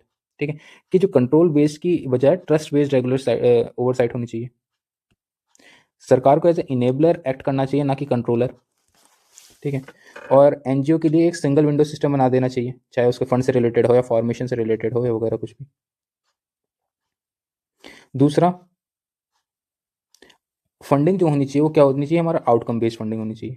ठीक है, कि फॉर एग्जांपल आपको ये काम करना है, ठीक है, कि ये है एक एनजीओ, ठीक है, आपको यहाँ से फंडिंग मिल रही है, ठीक है, बट आपको क्या होनी चाहिए, फंडिंग कैसे मिलनी चाहिए, यहाँ से मिलनी चाहिए कि आपका ये काम है और इसके लिए आपको फंडिंग मिल रही है। ठीक है, ये नहीं कि पहले आपको फंडिंग मिल रही है फिर आपको काम करोगे, फिर तो अल्टीमेटली फंडिंग मिलती जाएगी बिना काम के और उसको मिसयूज होता रहेगा फंड। ठीक है, तो देखो क्वेश्चन ये भी आ सकता है, क्वेश्चन क्या आ सकता है, क्वेश्चन आया नहीं है मगर ये आ सकता है कि गवर्नमेंट, ठीक है, कि गवर्नमेंट और एनजीओ से रिलेटेड क्या क्या इश्यूज हैं, ठीक है, और उनको कैसे सॉल्व किया जाए। अगर 10 मार्क्स में आया तो आप लिख सकते हो, मुझे तो लगता है लिख सकते हो। ठीक, और क्या लिख सकते हैं कि जैसे दोनों के बीच में कोऑर्डिनेशन की जरूरत है। ठीक है, as said bye NITI Aayog for the good governance. ठीक है, तो इसको आप कंक्लूजन की तरफ यूज कर सकते हो इस वाले पॉइंट को, कि नीति आयोग द्वारा बोला गया है कि एक बेहतर गुड गवर्नेंस के लिए दोनों के अंदर कोऑर्डिनेशन होना जरूरी है। ठीक है, आप ये वाला देखो, ये वाला तो कहीं पर भी लिख सकते हो। ठीक है, चाहे एनजीओ का क्वेश्चन कहीं पर भी आए वे फॉरवर्ड की उस फॉर्म में। ठीक है, क्योंकि गवर्नमेंट का कॉन्सेप्ट तो कहीं ना कहीं आएगा ही, तो आप ये डायरेक्ट लिख सकते हो एज अ कंक्लूजन। समझ में आया? चलिए, और अगर इससे भी रिलेटेड नॉर्मल आया तो 4 तो यहाँ हो गए, 4 यहाँ हो गए, तो 8 पॉइंट तो मैंने आपको दे दिए। ठीक है, एक इंटू एक कंक्लूजन, एक पेज बहुत आराम से बढ़ जाना। चलिए, लोकल कम्युनिटीज़ हो गई तो पढ़ लिया था हमने। ठीक है, लोकल कम्युनिटीज से क्या रिलेटेड है, ठीक है, कि प्रॉब्लम कैसे सॉल्व होगी लोकल कम्युनिटी की, कि एक्टिव पार्टिसिपेशन जब बढ़ जाए। ठीक है, इंडिविजुअल ओनरशिप ना होकर कम्युनिटी ओनरशिप हो, जैसे कि हमारे सेल्फ हेल्प ग्रुप बना लिया जाए। ठीक है, जहाँ पर बहुत सारे लोग कंबाइन मिलकर कोई काम करें, और क्या हो, फीडबैक मैकेनिज्म हो। सिंपल, राइट, कि एक्टिव पार्टिसिपेशन हो, ये सभी का पार्टिसिपेशन हो, कम्युनिटी ओनरशिप हो और फीडबैक मैकेनिज्म हो। एनजीओ और मीडिया का क्या है, कि जो भी इंफॉर्मेशन की सेंसेशन कर रहे हैं भाई पहले उसको क्या कर लो, वेरीफाई कर लो।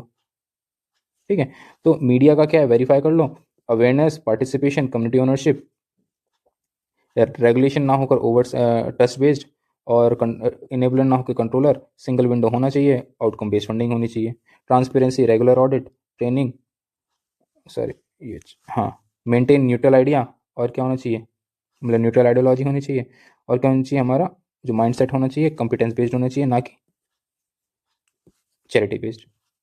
राइट, तो मेजर्स के भी अच्छे खासे पॉइंट देखने को मिल रहे हैं कि 4, 8, 12, 15, 14-15 पॉइंट मैंने मेजर्स के लिख दिए कि क्या क्या होना चाहिए, या वे फॉरवर्ड के लिख दिए। राइट, चलिए, अब क्वेश्चन और किस बात है, जैसे क्वेश्चन आ जाता है हमारा, यहाँ पर खत्म हो गया हमारा ये क्वेश्चन है, जैसे रूरल डेवलपमेंट के ऊपर, जैसे कि स्ट्रिक्ट कंट्रोल और regulation on NGO neglect the rural development, कि अगर हम एनजीओ के ऊपर स्ट्रिक्ट कंट्रोल करेंगे तो वो क्या करेगा, नेग्लेक्ट करेगा रूरल डेवलपमेंट को, रूरल डेवलपमेंट को क्या करेगा, रोकेगा। अब देखो, मान लो मैं आपको ये क्वेश्चन नहीं करवाता, तो क्या आप यहाँ से सॉल्व कर सकते थे इतने सिर्फ इन्फॉर्मेशन से, सिर्फ इतनी इन्फॉर्मेशन से थोड़ा दिमाग लगाओगे तो मेरे हिसाब से आप सॉल्व कर सकते थे। क्यों? डेवलपमेंट क्या होता है, डेवलपमेंट होता है, सोशल डेवलपमेंट हो सकता है, इकोनॉमिक डेवलपमेंट हो सकता है, पॉलिटिकल डेवलपमेंट हो सकता है। ठीक है, ठीक है, और सोशल में मैंने कैसे बताया, सोशल के अंदर मैंने हेल्थ, एजुकेशन, ये सब बताया। एक कीवर्ड्स को ध्यान में रख के चलोगे ना, तो जैसे जहाँ पर वर्ड सोशल आता है तो आप सोशल के अंदर क्या करते हो, सोशल के जहाँ पर वर्ड सोशल आएगा वहाँ पर क्या, हेल्थ, एजुकेशन, सैनिटेशन, और क्या हमारा जैसे कि सैनिटेशन, वुमेन, ये सारे पॉइंट्स आ जाएंगे। मतलब 4 पॉइंट तो मैं यहीं से निकाल के लिया है सोशल से। ठीक है, पॉलिटिकल से आ जाता है हमारा political participation, awareness, political awareness. ठीक है, इकोनॉमी से आ जाएगा हमारा बेहतर एम्प्लॉयमेंट जनरेशन, जैसे हमारा सेल्फ हेल्प ग्रुप हो गया। ठीक है, और क्या हो सकता है हमारा, डिजिटल लिटरेसी कर सकते हैं, और बेहतर और तरीके से कर सकते हैं। ठीक है, तो इतना तो कर सकते हैं कि आप 10 पॉइंट जनरेट कर सकते हो, कोई बड़ी बात नहीं है, 10 नहीं तो 8 तो बहुत ईजिली कर सकते हो। राइट, बस ये इंपॉर्टेंट है कि आप उसी रिलेटेड से एग्जाम्पल लिख पाते हो, नहीं लिख पाते हो। एग्जाम्पल तभी लिख पाओगे जब आपको वो चीज़ याद रहेगी। जब कुछ एग्जाम्पल तो मैंने बता ही दिया था, जैसे मेरे सामने याद रख लो कि एक प्रधान हो गया, एक सेवा हो गया, ठीक है, एक एमनेस्टी इंटरनेशनल हो गया, और क्या, एक सुलभ, ये सैनिटेशन के लिए हो गया, राइट। और कौन से है हमारा, जैसे देखो इतने सारे लिखवा रखे हैं, 10 तक, दसौली विलेज एसोसिएशन इन्वायरमेंट के लिए, तो सबके लिए एक एक रख लो कि सोशल डेवलपमेंट, इन सबके लिए एक एक याद कर लो, इनफ है। चलो क्वेश्चन कर लेते हैं। फिर आता है हमारा NGO provide to rural area, ठीक है। पहला, strict control on the regulation of NGO neglect the rural development, ठीक है, कि जो अगर स्ट्रिक्ट कंट्रोल करेंगे एनजीओ के ऊपर तो क्या होगा, रूरल डेवलपमेंट नहीं हो पाएगा। पहली चीज, रूरल डेवलपमेंट होता क्या है, ठीक है। पहली चीज कि डेवलपमेंट होगा या नहीं होगा, ठीक है। अगर नहीं होगा तो ऐसी कौन कौन सी इश्यूज हैं, ठीक है, जिसमें डेवलपमेंट की जरूरत है। पहले तो ये क्वेश्चन हो गया, ठीक है। पहले तुम आप इश्यूज एड्रेस कर लो, ठीक है। क्या बोलते हैं, अगर क्वेश्चन को समझने के लिए मैंने क्या किया इसको, कि मान लो रूलर है, रूलर के मैंने इश्यूज देख लिए, ठीक है, क्या क्या इश्यूज हो सकते हैं, एक एक विलेज के अंदर क्या क्या इश्यूज हो सकते हैं, वो देख लो, ठीक है। अगर और उन्हीं इश्यूज के ऊपर तो काम करेगी एनजीओ, ठीक है। ये नहीं कि बिल्कुल बढ़िया चल रहा है वहाँ पर एनजीओ चाय पाना नाश्ते करने आ गई, नहीं ना, कुछ इश्यूज होंगे तभी तो वो आएगी ना, तभी तो उसको डेवलप करेगी, ठीक है। तो मैंने क्या किया, मैंने कुछ इश्यूज लिख लिए अपने मन से, ठीक है। फिर मैंने देखा, अच्छा कुछ इकोनॉमिक इश्यूज हो सकते हैं, जैसे कि हमारा, हाँ, एम्प्लॉयमेंट हो सकता है, डिजिटल डिवाइड हो सकता है, स्किल डेवलपमेंट हो सकता है, ठीक है। और क्या हो सकता है, कुछ सोशल इश्यूज हो सकते हैं, जैसे एजुकेशन, हेल्थ हो सकता है, सैनिटेशन हो सकता है, मेडिकल फैसिलिटीज हो सकती है, वुमेन से रिलेटेड इश्यूज हो सकते हैं, सेल्फ हेल्प ग्रुप से रिलेटेड फंडिंग हो सकती है, या फिर सोशल जस्टिस से रिलेटेड कुछ चीज़ें हो सकती हैं, पॉलिटिकल अवेयरनेस और डेवलपमेंट से रिलेटेड, पॉलिटिकल डेवलपमेंट से रिलेटेड कहीं ना कहीं इश्यूज हो सकते हैं, ठीक है। या फिर डिजास्टर रिलीफ से रिलेटेड कहीं ना कहीं प्रॉब्लम देखी जा सकती है, ठीक है। या फिर इन्वायरमेंट से रिलेटेड कोई ना कोई इश्यूज हो रहा है, वो देखी जा सकती है, ठीक। इतना समझ में आया, इतना इश्यूज हैं। अब देखो, जब इश्यूज हैं, इश्यूज के ऊपर ही तो कोई ना कोई एनजीओ काम करेगा। फॉर एग्जांपल, जैसे हमारा एनजीओ एम्प्लॉयमेंट को जनरेशन के लिए क्या करता है, जैसे हमारा प्रधान एनजीओ है for the employment and rural livelihood के लिए काम करता है, ठीक है। डिजिटल डिवाइड के लिए और स्किल डेवलपमेंट के, जैसे हमारा आजीविका और सेवा है, ये तीनों के तीनों इकोनॉमिक डेवलपमेंट का काम करते हैं। सोशल के लिए क्या करते हैं, जैसे एजुकेशन और हेल्थ के लिए हमारा स्माइल करता है, स्माइल फाउंडेशन। सैनिटेशन के लिए हमारा सुलभ इंटरनेशनल, जो अभी थोड़ी देर पहले बताया था। मेडिकल फैसिलिटी या हेल्थ से रिलेटेड हमारा रेड क्रॉस सोसाइटी, की क्रॉस है, CROS, रेड क्रॉस सोसाइटी है, ठीक है। वुमेन से रिलेटेड से हमारा विशाखा गाइडलाइन, ऑलरेडी हमने पढ़ लिया था। सेल्फ हेल्प ग्रुप को फंडिंग करता है, आप इसको यहाँ पर ज्वाइन कर सकते हैं। एग्जाम्पल जैसे हमारा सेल्फ हेल्प ग्रुप बना देना वुमेन्स के लिए, ठीक है, ये सब। सोशल जस्टिस कैसे करता है हमारा, ठीक है। अब देखो, सोशल जस्टिस करता है, ठीक है, सामाजिक न्याय, अभी इस वाले पार्ट पे भी आएंगे, ठीक है। फिर आता है पॉलिटिकल अवेयरनेस एंड डेवलपमेंट करता है, और डिजास्टर रिलीफ के लिए हमारा सीड्स इंडिया, ठीक है। और क्या है, और इसके अलावा एक एक्सटर्नल क्या है, जैसे acting as a pressure group करता है और एज अ मीडिएटर काम करता है। ये तो हमने पढ़ लिया था कि जो एनजीओ है वो एज ए प्रेशर ग्रुप की तरह काम करता है और एज ए गवर्नमेंट और पीपल के बीच में मीडिएटर का काम करता है, राइट, देखा था हमने यहाँ पर, ऊपर एज ए मीडिएटर ब्रिज की तरह काम करता है, मीडिएटर की तरह काम करता है। इतना समझ में आया। चलिए, हम सोशल जस्टिस पे हमारी सुई रुकी थी, तो देखते हैं सोशल जस्टिस का। देखो, सोशल जस्टिस थोड़ा है इंपॉर्टेंट टर्म, ठीक है, और इस इंपॉर्टेंट टर्म को हम थोड़ा डिटेल में देखेंगे, क्योंकि इससे डायरेक्ट क्वेश्चन भी आ सकता है। देखो, अगर आपने यूपीएससी में कोई सवाल देखे होंगे तो ज़्यादातर वो कीवर्ड्स को ही उठा के क्वेश्चन पूछता है, ठीक है, कभी ध्यान दिया होगा तो क्या करेंगे कि सोशल जस्टिस क्या है हमारा, कि सोशल जस्टिस क्वेश्चन मान लो कि examine the role of NGO in strengthening social justice, कि सोशल जस्टिस को स्ट्रेंथन, मजबूत करने के लिए एनजीओ क्या करेगा, ठीक है। तो सोशल जस्टिस को मजबूत करने के लिए क्या करना पड़ेगा, सबसे पहले तो गवर्नेंस को बेहतर बनाना पड़ेगा, ठीक है। वुमेन चाइल्ड डेवलपमेंट करना पड़ेगा, वुमेन से रिलेटेड, चाइल्ड से रिलेटेड, माइग्रेशन जो हो रहा है, और क्या मार्जिनलाइजेशन जो हो रही है, ठीक है, कास्ट डिस्क्रिमिनेशन जो हो रहा है, ठीक है, क्लाइमेट जस्टिस करना पड़ेगा। तो ये क्या है, हमारे सोशल जस्टिस के इंपॉर्टेंट कीवर्ड्स हैं, ठीक है। अगर आपका कोई भी क्वेश्चन सोशल जस्टिस से आया है तो आपको यही सारे कीवर्ड्स लिखने हैं, और एग्जाम्पल के रूप में आपको एनजीओ के एग्जाम्पल आया तो एनजीओ से रिलेटेड लिख दोगे, ठीक है। किसी और चीज से एग्जाम्पल आया तो आप उसके एग्जाम्पल लिखोगे, तो आपको सिर्फ एग्जाम्पल चेंज करना है, राइट। चलिए,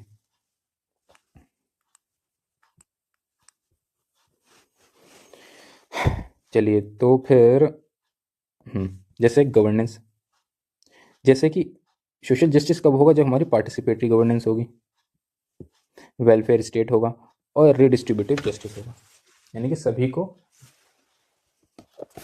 सभी का न्याय, ठीक है, सभी को न्याय मिलेगा। और क्या हमारा, वुमेन डिस्क्रिमिनेशन नहीं होगा, ठीक है, चाइल्ड एब्यूज़ नहीं होगा, माइग्रेशन एंड डिस्प्लेसमेंट होगी तो उसके लिए बेहतर रिहैबिलिटेशन करवाया जाएगा, करवाती है ना कि एनजीओ जाती है और रिहैबिलिटेशन करवाती है, गवर्नमेंट से डिमांड करती है। जो मार्जिनलाइज हैं और उनकी जो प्रॉब्लम्स है, जैसे कि वनरेबल सेक्शंस हुए, ठीक है, सोशल एक्सक्लूजन जिनका हो चुका है, वो डिस्क्रिमिनेशन यानी कि जिनके साथ डिस्क्रिमिनेशन हो रहा है, SC ST OBC, sorry SC ST, women women, child, ठीक है, और voice of for the voiceless, ये सारे सारे क्या है हमारे मार्जिनलाइज, ठीक। तो उनके साथ कोई प्रॉब्लम है तो उसके लिए कुछ ना कुछ करेंगे। और क्या हमारा कास्ट डिस्क्रिमिनेशन हो रहा था उसके लिए कुछ, क्लाइमेट जस्टिस है उसके लिए कुछ, जैसे कि हमारा वुमेन डिस्क्रिमिनेशन के लिए क्या है हमारा, सेवा और जागोरी, जेंडर इक्वलिटी को प्रमोट करता है। बचपन बचाओ आंदोलन चाइल्ड चाइल्ड लेबर या चाइल्ड अब्यूज से रिलेटेड है। माइग्रेशन डिस्प्लेसमेंट आजीविका ब्यूरो, ठीक है, क्या क्या क्या करता है हमारा, माइग्रेंट्स राइट को प्रोटेक्ट करता है, ठीक है। और क्या मार्जिनलाइज के अंदर प्रधान और ऑक्सफाम इंडिया जो फोकस करते हैं मार्जिनलाइज के ऊपर एंड वुल्नरेबल सेक्शंस के ऊपर। और क्या हमारा, कास्ट डिस्क्रिमिनेशन जैसे हमारा दलित फाउंडेशन और national companion for Dalit human right, ये दोनों काम क्या करती हैं, कास्ट डिस्क्रिमिनेशन को रोकती हैं, ठीक है। क्लाइमेट जस्टिस क्या करता है हमारा, टीरी सस्टेनेबल डेवलपमेंट करता है, और हमारा कल्प वृक्ष कम्युनिटी बेस्ड कंजर्वेशन, ये करती है हमारी कल्प वृक्ष, एक तरह से एनजीओ है जो कम्युनिटी बेस्ड कंजर्वेशन करती है। तो ये सारे के सारे क्या हो गया हमारा, अगर क्वेश्चन सोशल जस्टिस से आया तो आप यहाँ से ये लिख सकते हो, ठीक है। इंपॉर्टेंट तो कीवर्ड ही है, ठीक है, समझ में आ गया आपको। तो ये है हमारे इंपॉर्टेंट पूरा पूरा एनजीओ, ठीक है, जिसके अंदर मैंने उनके पहले क्या करवाया, पहले मैंने नॉर्मल जो एनजीओ है उसका बेनिफिट्स वगैरह जो भी बात कर रहे थे हमने वो बात करी कि NGO as a public welfare model या पब्लिक सर्विस मॉडल की तरह कैसे काम करता है, वो देखा यहाँ पर इतने सारे पॉइंट्स देख लिए, 10-15 पॉइंट। और क्या है, फिर हमने देखा कि कैसे वो मार्जिनलाइजेशन के ऊपर काम करता है, बेटर मार्जिनलाइजेशन के ऊपर, ठीक है, उनको क्या प्रोवाइड करवाता है। फिर क्या देखा कि जो गवर्नमेंट है कैसे हमारा सक्सेस रेट उसका कम है एनजीओ से, तो हमने वो देखा क्योंकि गवर्नमेंट के अंदर कुछ प्रॉब्लम्स हैं इसलिए सक्सेस रेट कम है। दूसरा, अच्छा इसके अंदर कुछ प्रॉब्लम्स हैं, इसके अंदर कुछ अच्छी चीज़ हैं तो कुछ प्रॉब्लम्स भी होंगी, हाँ जी कुछ प्रॉब्लम्स हैं, कुछ उसके डोनर से यानी कि डोनेशन से प्रॉब्लम है, कुछ उसके इंटरनल इश्यूज़ हैं, कुछ गवर्नमेंट से रिलेटेड हैं, कुछ लोकल्स हैं, कुछ एनजीओ मीडियास हैं, और उनके कुछ सजेस्टेड मेजर्स हैं कि कैसे सॉल्व हो सकते हैं, कैसे बेहतर किए जा सकते हैं।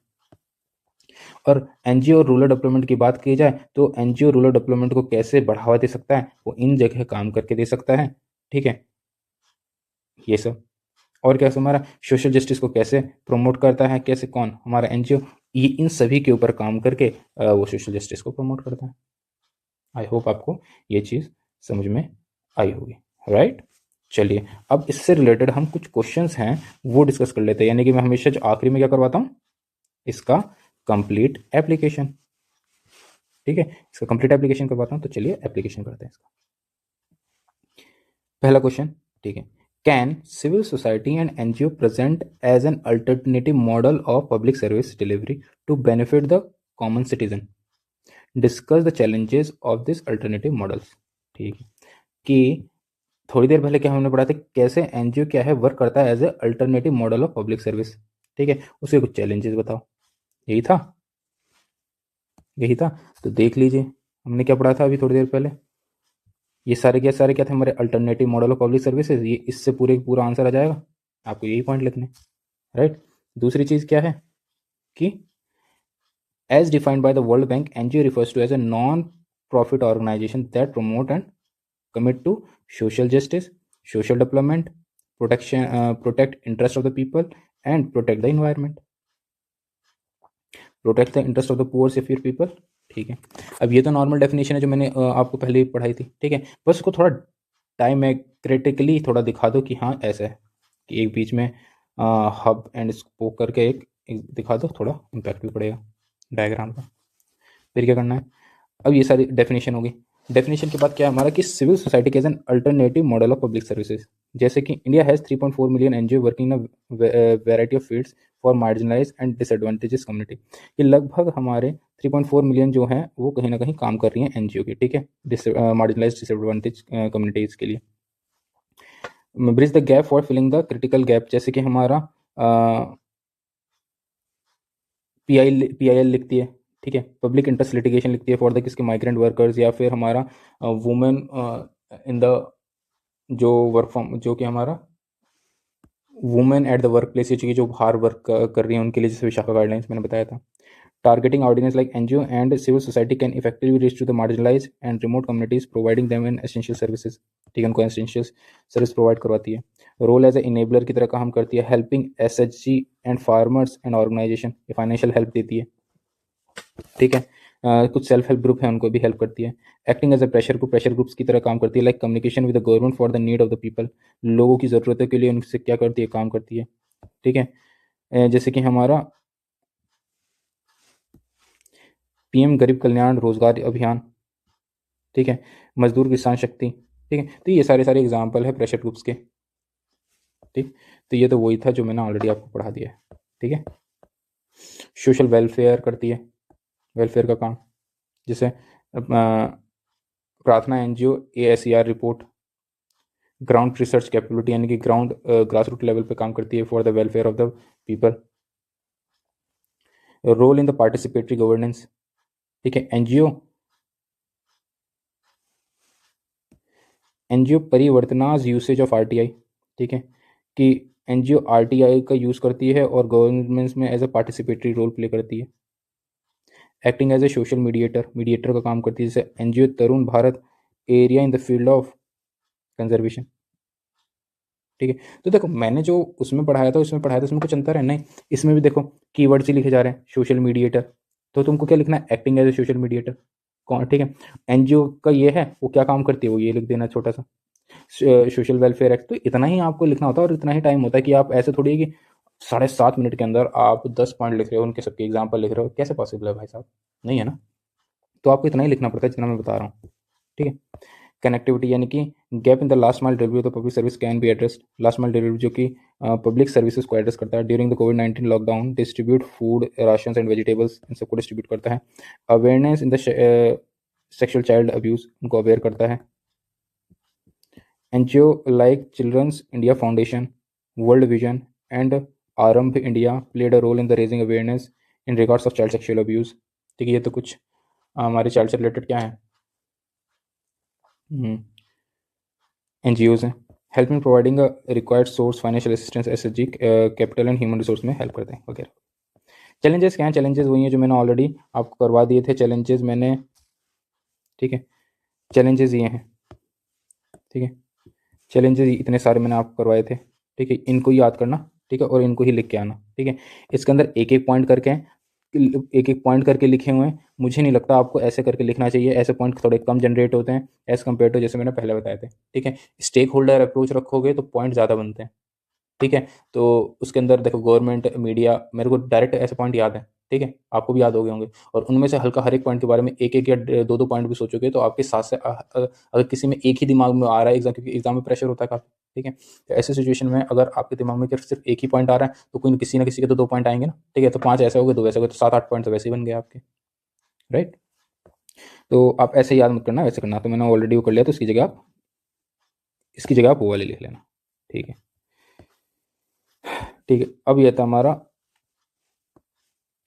conclusion, as recommended by Niti Aayog, an effective partnership between government and the NGO can help in good governance and the social sector scheme, ठीक है, कि एनजीओ ने कहा है, रिकमेंडेशन दी है कि हाँ, कि बेहतर गुड गवर्नेंस के लिए किसकी ज़रूरत है, हमारा एनजीओ और गवर्नमेंट की दोनों के हाथ मिलाने की ज़रूरत है, ठीक है, चलिए, सिंपल।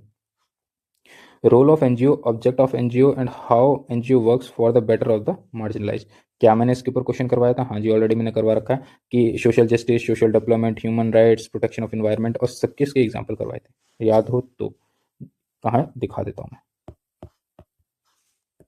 देखो ये रहा, ठीक है, इनको पढ़ लेना, काम हो जाएगा। नेक्स्ट पे करें, Y why not important, why government promoting NGO, why the government wants to get the work done through NGO। ठीक है, कैसे वर्क डन थ्रू NGO कैसे करवाती है, जैसे ये रहा, ये सारे के सारे पॉइंट थे। इसके सारे point, why government promoting NGO, why the government wants to get the work done from NGO, इसके लिए क्या है, ये लिखना है, ये सारे लिखना है, ये सारे पॉइंट लिखने हैं। ठीक है, क्या ये समझाने की जरूरत है, मुझे नहीं लगता समझाने की जरूरत है, वही पॉइंट लिखना है आपको सेम, ये रहे। ठीक है, मतलब ये वाला क्वेश्चन पे सेम पॉइंट आएंगे, याद है मैंने लिखा है। The success rate of NGO is higher than the government organisation. ठीक है, सक्सेस रेट एनजीओ हायर ज़्यादा है गवर्नमेंट ऑर्गेनाइजेशन, तो इसके अंदर मैंने क्या बताया था, इसके अंदर मैंने बताया था आपको कि हाँ कुछ नेगेटिव चीज़ होंगी गवर्नमेंट की, इसलिए सक्सेस रेट ज़्यादा है। ठीक है, तो ऐसी सिचुएशन के अंदर क्या करेंगे हम, ऐसी सिचुएशन के अंदर हम गवर्नमेंट की नेगेटिव चीज़ लिखेंगे, जैसे कि हमारा परफॉर्मेंस एनजीओ का ज़्यादा है, बेहतर है, ट्रेटिविज्म है गवर्नमेंट के अंदर। ठीक है, हायरार्किकल सिस्टम है, ग्रास रूट लेवल पे काम नहीं करते हैं, पुअर एनजीओ एंड गवर्नमेंट। ठीक है, promotion of NGO by government to, जैसे कि हमारा reduce the physical deficit of the government because NGO less burden on government. ठीक है, कहीं ना कहीं जो एनजीओ है गवर्नमेंट का जो बर्डन है वो कहीं ना कहीं काम करती है, राइट। तो आप इसका एग्जांपल इसमें लिख सकते हो कि एग्जांपल जो इतने सारे दे रखे हैं आप उसमें से यूज़ कर सकते हो एग्जांपल। चलिए नेक्स्ट, नेक्स्ट क्वेश्चन क्या है, नेक्स्ट क्वेश्चन है हमारा, NGO can be the greater partner for rural development but for this it is necessary to empower NGO. ठीक है, कि जो एनजीओ क्या है वो बहुत अच्छा पार्टनर बन सकता है रूरल डेवलपमेंट के लिए, उसके लिए एम्पावर मतलब जो एनजीओ का उसको एम्पावर करना ज़रूरी है। ठीक है, तो strict control in the regulation of the NGO is neglect the rural development. ठीक है, तो ये क्वेश्चन और ये क्वेश्चन दोनों सेम नहीं है, सेम ही है। Examine the role of NGO in the rural development in the light of this statement, इस लाइट के हिसाब से मतलब इसको रोशनी, इस पर रोशनी देते हुए क्या करो, गवर्नमेंट के रोल को बताओ। ठीक है, तो सबसे पहले क्या है हमारा, यहाँ पर हमने क्या देख लिया, एनजीओ की डेफिनेशन दे दी। ठीक है, फिर क्या करिए, strict the role of regulation of the, तो मैंने क्या लिखा था, जब मैंने बहुत सारे पॉइंट लिखे थे, जैसे कि ये रहे, ये रहे, ये सारे सारे पॉइंट्स थे, वो सारे सारे पॉइंट यहाँ आ जाएंगे। ठीक है, इधर यूज हो जाएंगे वो सारे। Strict control and regulation NGO neglect the rural development, जैसे जो training and capacity building NGO work on the capacity building the field of employment. ठीक है, जैसे हमारे इसमें एम्प्लॉयमेंट का आ गया, प्रोवाइड मेडिकल फैसिलिटी, यहाँ पर सोशल वाला पार्ट आ गया। ठीक है, और टॉयलेट यानी कि सैनिटेशन का पार्ट आ गया, स्कूल ऑफ इंटरनेशनल। ठीक है, तो इसके अंदर भी वही सारे पॉइंट है, बट लिखने का तरीका अलग है, राइट। इस उसके अंदर मैंने कैसे कर दिया था, मेरा सोशल, इकोनॉमिकल, पॉलिटिकल, ठीक है, इनसे में डिवाइड कर दिया था, इसके अंदर सेम मैंने थोड़ा अलग अलग कर दिया। ठीक है, आप ऐसे करके करना तो आपके अच्छे खासे पॉइंट जनरेट हो जाएंगे। तो इसके अंदर मैंने कितने किए, इसके अंदर मैं 10 पॉइंट जनरेट किए हैं, और इसमें मैंने कितने पॉइंट जनरेट किए थे, 3, 6, 7, 8, 9, 10, 11। ठीक है, ये भी लगभग 10, 11 और एक ही 12, एक 13। ठीक है, तो अगर आपको 10 भी पॉइंट याद होंगे तो बात है, यहाँ पर मैंने आपको 13 पॉइंट दिखा दिए जनरेट करके। तो इसमें से पॉइंट जनरेट, ऐसे पॉइंट जनरेट करने आसान होते हैं, राइट। तो कोशिश करो हमेशा ऐसी अप्रोच लगाने के लिए। देखो अभी तो मैंने कितनी अप्रोच लगा दिखाई है आपको, अभी मैंने एक PESTEL, ठीक है, या TAL। ठीक है, जहाँ पर मेरे को इन्वायरमेंट डालना होता है मैं ई लिख देता हूँ, जहाँ एडमिनिस्ट्रेटिव डालना होता है मैं ए लिख देता हूँ। ठीक है, और क्या है, जैसे हमारा एक स्टेक होल्डर अप्रोच आता है हमारे, जैसे पीपल, इंस्टीट्यूशन, सोसाइटी, ठीक है, नेशन और इंटरनेशनल। ठीक है, ये सारे सारे ऐसे अप्रोच कर लो। ठीक है, फिर आता है हमारा सेक्टोरल अप्रोच, सेक्टोरल अप्रोच के अंदर कौन कौन से आ जाते हैं हमारे सेक्टर्स को देख लो। ठीक है, जैसे हमारा, जैसे कि हाँ हमारा टेक्नोलॉजिकल सेक्टर, और क्या हमारा इंडस्ट्रियल सेक्टर, ठीक है, एग्रीकल्चर सेक्टर, ठीक, और कौन सा सेक्टर हो सकते हैं हमारा, मैन्युफैक्चरिंग सेक्टर, ठीक है, सर्विस सेक्टर, ठीक, और डिफेंस सेक्टर, और कौन से ऐसे लिस्ट ऑफ सेक्टर्स हैं। आप चीज़ों को सेक्टर्स में डिवाइड करके लिख सकते हो आंसर, एक ये आ गया, ये आ गया, ये आ गया। ठीक है, और कैसे लिख सकते हो, आप कहानी की फॉर्म में लिख सकते हो, लाइक अगर रूरल डेवलपमेंट की ज़रूरत है तो क्या ज़रूरत है हमारा कि हमारा हमारे वो इसमें सोशल इकोनॉमिकल, फिर उसका सब डिवीजन है। ठीक है, सोशल में एजुकेशन, हेल्थ वगैरह वगैरह, तो ये सेम वही है। ठीक है, घूम फिर के एक ही चीज़ है। ठीक, तो ऐसा कर सकते हैं। चलिए, तो इतना समझ में आ गया। अब यहाँ पर आता है हमारा कि but there is also need in the regulation on the NGO, regulation on the NGO यानी कि क्रिटिसिज्म या फिर चैलेंज के बारे में पूछा, जो मैंने ऑलरेडी आपको करवा दिया है। अब क्वेश्चन आ जाता है दूसरा कि examine the role of NGO in strengthening the panchayat, present NGO do not get completed success in the strengthening panchayat. ठीक है, तो बीच में शायद कोई ग्लिच आ गया था, राइट। तो कोई नहीं, हम देख लेते हैं, क्वेश्चन पढ़ रहे थे हम। क्वेश्चन क्या था कि examine the role of NGO in strengthening panchayat but NGO do not set complete success in strengthening panchayat. ठीक है, ठीक है, क्वेश्चन क्या बोल रहा है, एग्जामिन करो role of NGO in strengthening panchayat, पहला तो ये हो गया। दूसरा, NGO do not set complete success in strengthening panchayat. ठीक है, तो इसके नेगेटिव पॉइंट। ठीक है, तो डू नॉट यानी कि ये तो नेगेटिव में आ गया, और ये वाला कैसे कैसे स्ट्रेंथनिंग कर रहा है पंचायत की, पॉजिटिव में आ गया। ठीक है, तो देखो कैसे करता है, देख लेते हैं। एनजीओ और पंचायत, एनजीओ और पंचायत की अगर हम बात करें तो ये देखो कि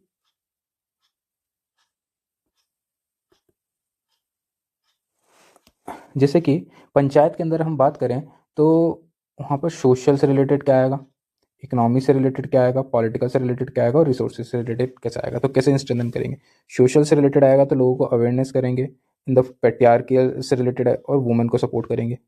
ठीक है, दूसरा इकोनॉमी से है, तो यानी कि ऑब्वियस सी बात है, इंफ्रास्ट्रक्चर इशू होता ही है। ठीक है, चाहे वो डिजिटल हो या फिजिकल हो, बिल्डिंग्स नहीं है, सब कुछ टूटी फूटी है। पंचायत मूवी देखिए, ठीक है, ये पंचायत सीरीज देखिए, देखना कि उसमें पंचायत कैसा है।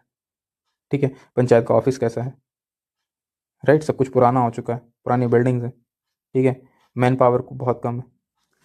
पॉलिटिकल क्या है, पॉलिटिकल के अंदर तो पॉलिटिकल अवेयरनेस नहीं है, प्रधानपति सबसे बड़ा उसके अंदर, तो मेन उसी के ऊपर मूवी वो सीरीज बनी है, प्रधानपति। ठीक है, पॉलिटिकल अवेयरनेस नहीं है। ठीक है, रिसोर्स में जैसे ह्यूमन रिसोर्स नहीं है, ट्रेन नहीं है, स्टाफ की बहुत कमी है, और फाइनेंशियल रिसोर्सेज भी नहीं है। ठीक है, मेन इसमें एक सीरीज में ये भी दिखाया गया था कि फाइनेंशियल रिसोर्सेज नहीं है रोड बनाने के लिए। ठीक है, पैसा नहीं है, दूसरे पर डिपेंड कर होना पड़ रहा है। ठीक है, एमएलए के पास जाते हैं वो, अगर देखिए तो, नहीं तो है ही। तो ये सारे इश्यूज हैं, और यही इश्यूज क्या है, इन्हीं के ऊपर क्या करती है हमारी एनजीओ काम करती है। ठीक है, तो इन सभी के ऊपर एनजीओ क्या करती है, काम करती है, और क्या करती है, स्ट्रेंथन करती है हमारी पंचायत को। राइट, समझ में आ गया। चले आ जाइए नेक्स्ट पे, नेक्स्ट क्या है भाई हमारा, नेक्स्ट ठीक है, the NGO strengthen democracy, the NGO strengthen democracy of the grass root level by strengthening the panchayat, encouraging self reliance exam में। सेम वही क्वेश्चन है जो अभी पढ़ा है, बट अलग तरीके से पूछ लिया। Examine the role of NGO in sustainable development, sustainable development में एनजीओ का क्या रोल है। ठीक है, अब बता दो, जैसे कि क्या है, देखो देखो एनजीओ का रोल सस्टेनेबल डेवलपमेंट में क्या है। पहली चीज, सस्टेनेबल डेवलपमेंट, तो क्वेश्चन क्या बोल रहा है, क्वेश्चन बोल रहा है NGO with social sustainable development. तो हमको पता होना चाहिए सस्टेनेबल डेवलपमेंट क्या होता है। तो सस्टेनेबल डेवलपमेंट क्या होता है कि there is a balance developed between the social, economical और इन्वायरमेंटल डेवलपमेंट, उसी को हम क्या कहते हैं, सस्टेनेबल डेवलपमेंट कहते हैं। सस्टेनेबल डेवलपमेंट सिर्फ केवल इन्वायरमेंट नहीं होता है, it is balance between social, economical and environmental. ठीक है, तो अब डेवलपमेंट कैसे होगा, तो सोशल के अंदर क्या हमने ये पढ़ा नहीं था, क्या इकोनॉमिकल के अंदर हमने इकोनॉमिकल चीज सोशल के अंदर नहीं पढ़ा था, तो सोशल और इकोनॉमिकल दोनों तो हमने पढ़ लिए, बचा इन्वायरमेंट का। तो इन्वायरमेंट हम यहाँ पढ़ लेते हैं, जैसे कि इन्वायरमेंटल कैसे एनजीओ कैसे प्रमोट करता है इन्वायरमेंटल डेवलपमेंट को, जैसे कि ग्लोबल ट्रिटीज को क्या करके, इन्फ्लुएंस करके, जैसे पेरिस एग्रीमेंट आया, अवेयरनेस करके जैसे नर्मदा बचाओ आंदोलन आया, इन्वायरमेंट मूवमेंट्स करके जैसे चिपको मूवमेंट किया। ठीक है, बायोडाइवर्सिटी कंजर्वेशन करके जैसे वर्ल्ड वाइड फंड हुआ। ठीक है, जुडिशियल लेजिस्लेशन यानी कि पीआईएल करके। ठीक है, ग्लोबल वार्मिंग को एड्रेस करके जैसे ग्लोबल ग्रीन पीस एक एनजीओ है। ठीक है, पब्लिक इंटरेस्ट लिटिगेशन करके जुडिशियल, तो ऐसे करके, तो एनजीओ में हमने बताई कर दिया ये सारी चीज़ें होती हैं। ठीक है, तो इन्वायरमेंट हमारा हो गया कवर। ठीक है, और क्या देखते हैं, और देखते हैं क्या पूछ रहा है। तो ये वाला कंप्लीट हो गया, ये वाला पार्ट भी कंप्लीट हो गया। इसी के अंदर हमारा ये आ गया, ये यही तो पढ़ा था अभी हमने थोड़ी देर पहले, सेम वही लिखा हुआ है। दूसरा आता है the sensitivity of the government climate change is not spontaneous but a result of activism of NGO. ठीक है, कि the sensitivity of the government climate change is not spontaneous but a result of the activism of NGO. की जो sensitivity है government की to climate, ये एक spontaneous है but not is not spontaneous नहीं है but a result of activism of NGO. देखो ये क्वेश्चन जो है क्या कर रहा है, ये क्वेश्चन दो चीज पूछ रहा है। पहला सेंसिटिविटी पूछ रहा है गवर्नमेंट की इज नॉट स्पॉन्टेनियस, कि वो स्पॉन्टेनियस नहीं है मगर किसका रिजल्ट है, एनजीओ का। ठीक है, तो पहला तो ये एड्रेस करेंगे कि क्यों स्पॉन्टेनियस नहीं है। ठीक है, दूसरा ये एड्रेस करेंगे कि रिजल्ट ऑफ एक्टिविज्म क्या है, एनजीओ का। तो ये वाला पार्ट तो हमें पता ही है। ठीक है, क्या क्या लिखना है इसके अंदर, बचा ये वाला पार्ट कि the sensitivity of the government to climate change not spontaneous. क्यों नहीं है, क्योंकि हमारे गवर्नमेंट के कुछ इंपॉर्टेंट क्या है, नीड्स हैं। हमारी गवर्नमेंट की कुछ इंपॉर्टेंट नीड्स हैं। ठीक है, वेट एक मिनट जी, कौन कौन सी है? जैसे कि हमारा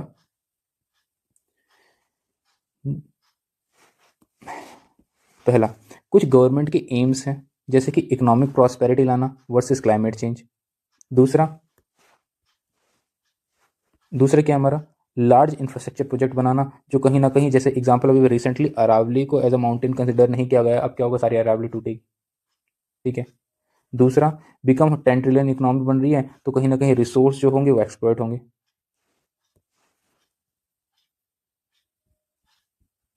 रिसोर्स क्या होंगे,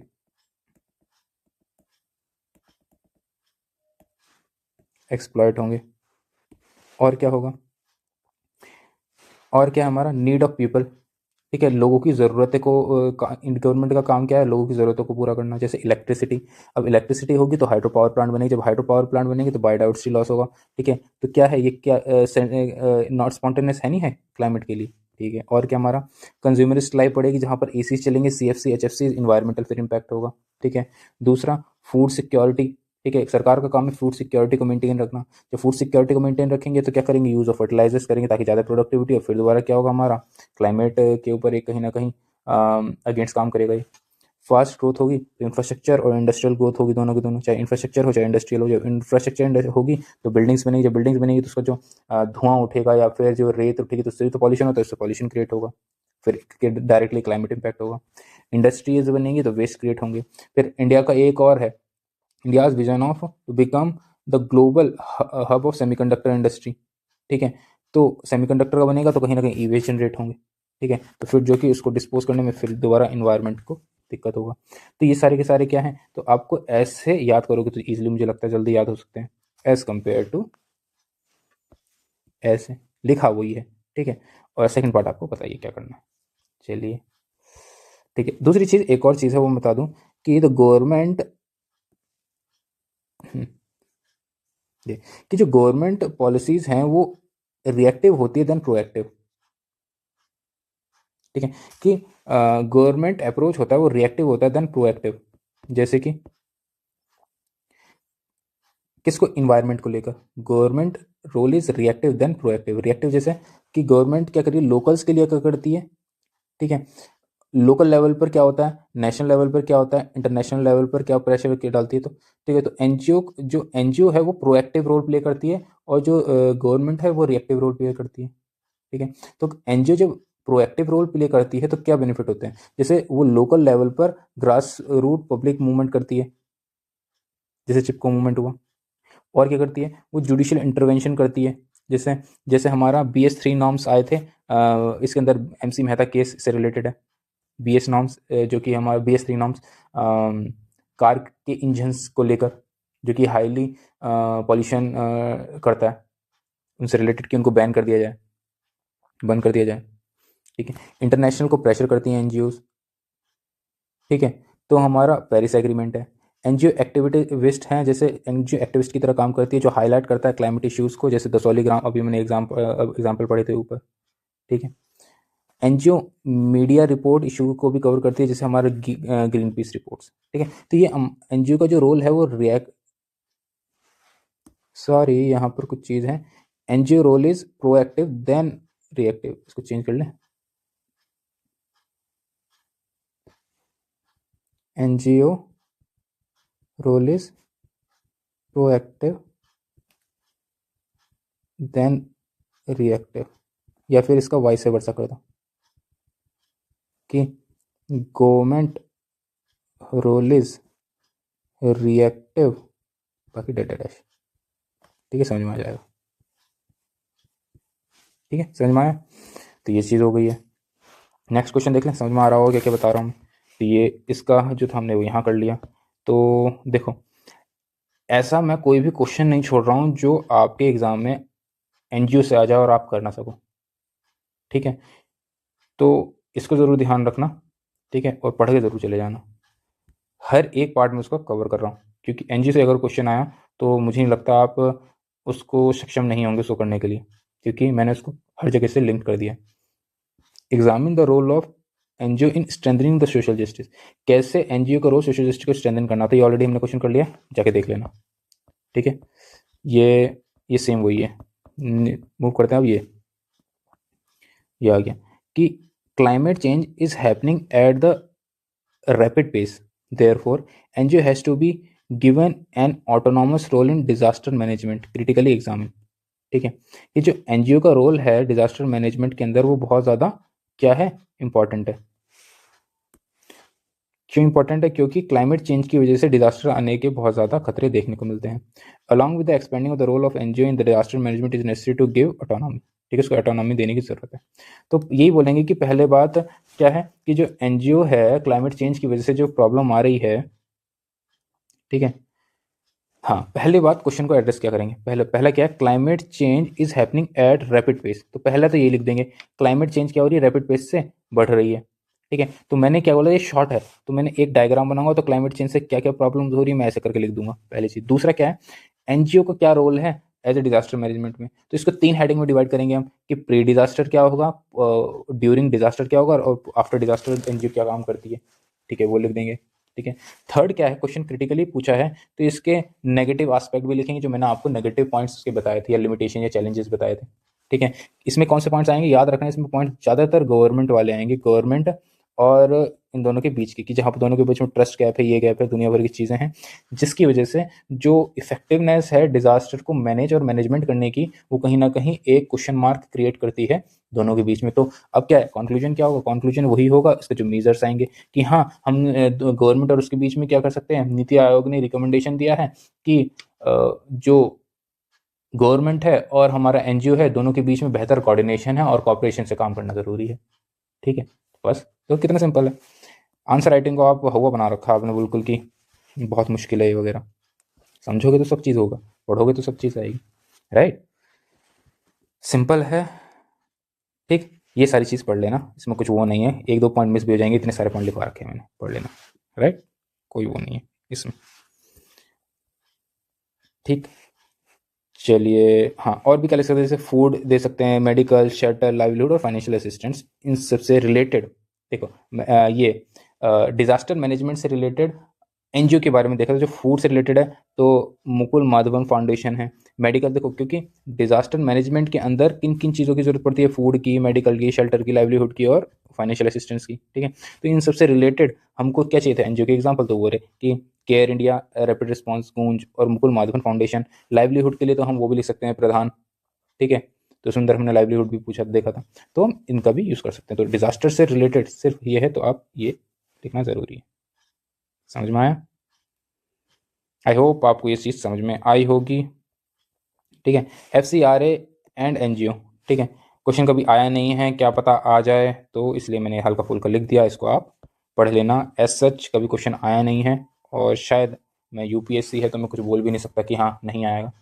ठीक है, तो बस ऊपर की रीडिंग ज़रूर लगा लें तो थोड़ा आइडिया हो जाएगा कि क्या करना है, कैसे करना है, क्यों करना है। ठीक है, तो मैंने इतने सारे क्वेश्चन आपको करवा दिए हैं, चाहे वो सोशल जस्टिस से कनेक्टेड हो, चाहे हमारा वो मार्जिनलाइजेशन से कनेक्टेड हो, या फिर हमारा सस्टेनेबल ग्रोथ या सस्टेनेबल डेवलपमेंट से हो, गवर्नमेंट से हो, ठीक है, चाहे जो नॉर्मल सिंपल क्वेश्चन आ जाए उससे हो। तो मुझे नहीं लगता आप कोई भी एक सिंगल पोर्शन होगा जो मैंने एनजीओ से छुड़वाया होगा इतना डिटेल में, मुझे नहीं लगता कोई कोचिंग इंस्टीट्यूट करवाएगा आपको। तो इट्स अ रिक्वेस्ट कि आप इसको ज़रूर कर लेना। ठीक है, चलिए, नाउ नेक्स्ट टॉपिक है हमारा सिविल सर्विसेज। ठीक है, तो ये चीज़ हम कल करेंगे या जो भी नेक्स्ट लेक्चर होगा उसके अंदर करेंगे। तब तक के लिए आई होप आपको ये सारी चीज़ें जो मैं बता रहा हूँ समझ में आई होंगी। ठीक है, इसका जो भी फीडबैक है वो मेरे को आप कमेंट सेक्शन में ज़रूर बता देना कि क्या मैं और इम्प्रूव करूँ कि आपको और बेहतर चीज़ से समझ में आए। क्या ऐसी ट्रिक बताऊँ? वैसे ट्रिक तो कुछ होती नहीं है, ट्रिक तो साफ मेहनत होती है। बाकी मैं ऑलरेडी जो भी मेरे को पता है वो मैं आपको देने की कोशिश करता हूँ। ठीक है, तो फिर नए लेक्चर के अंदर फिर मिलते हैं नेक्स्ट लेक्चर के अंदर। तब तक के लिए जय हिंद, जय Bharat. Thank you so much.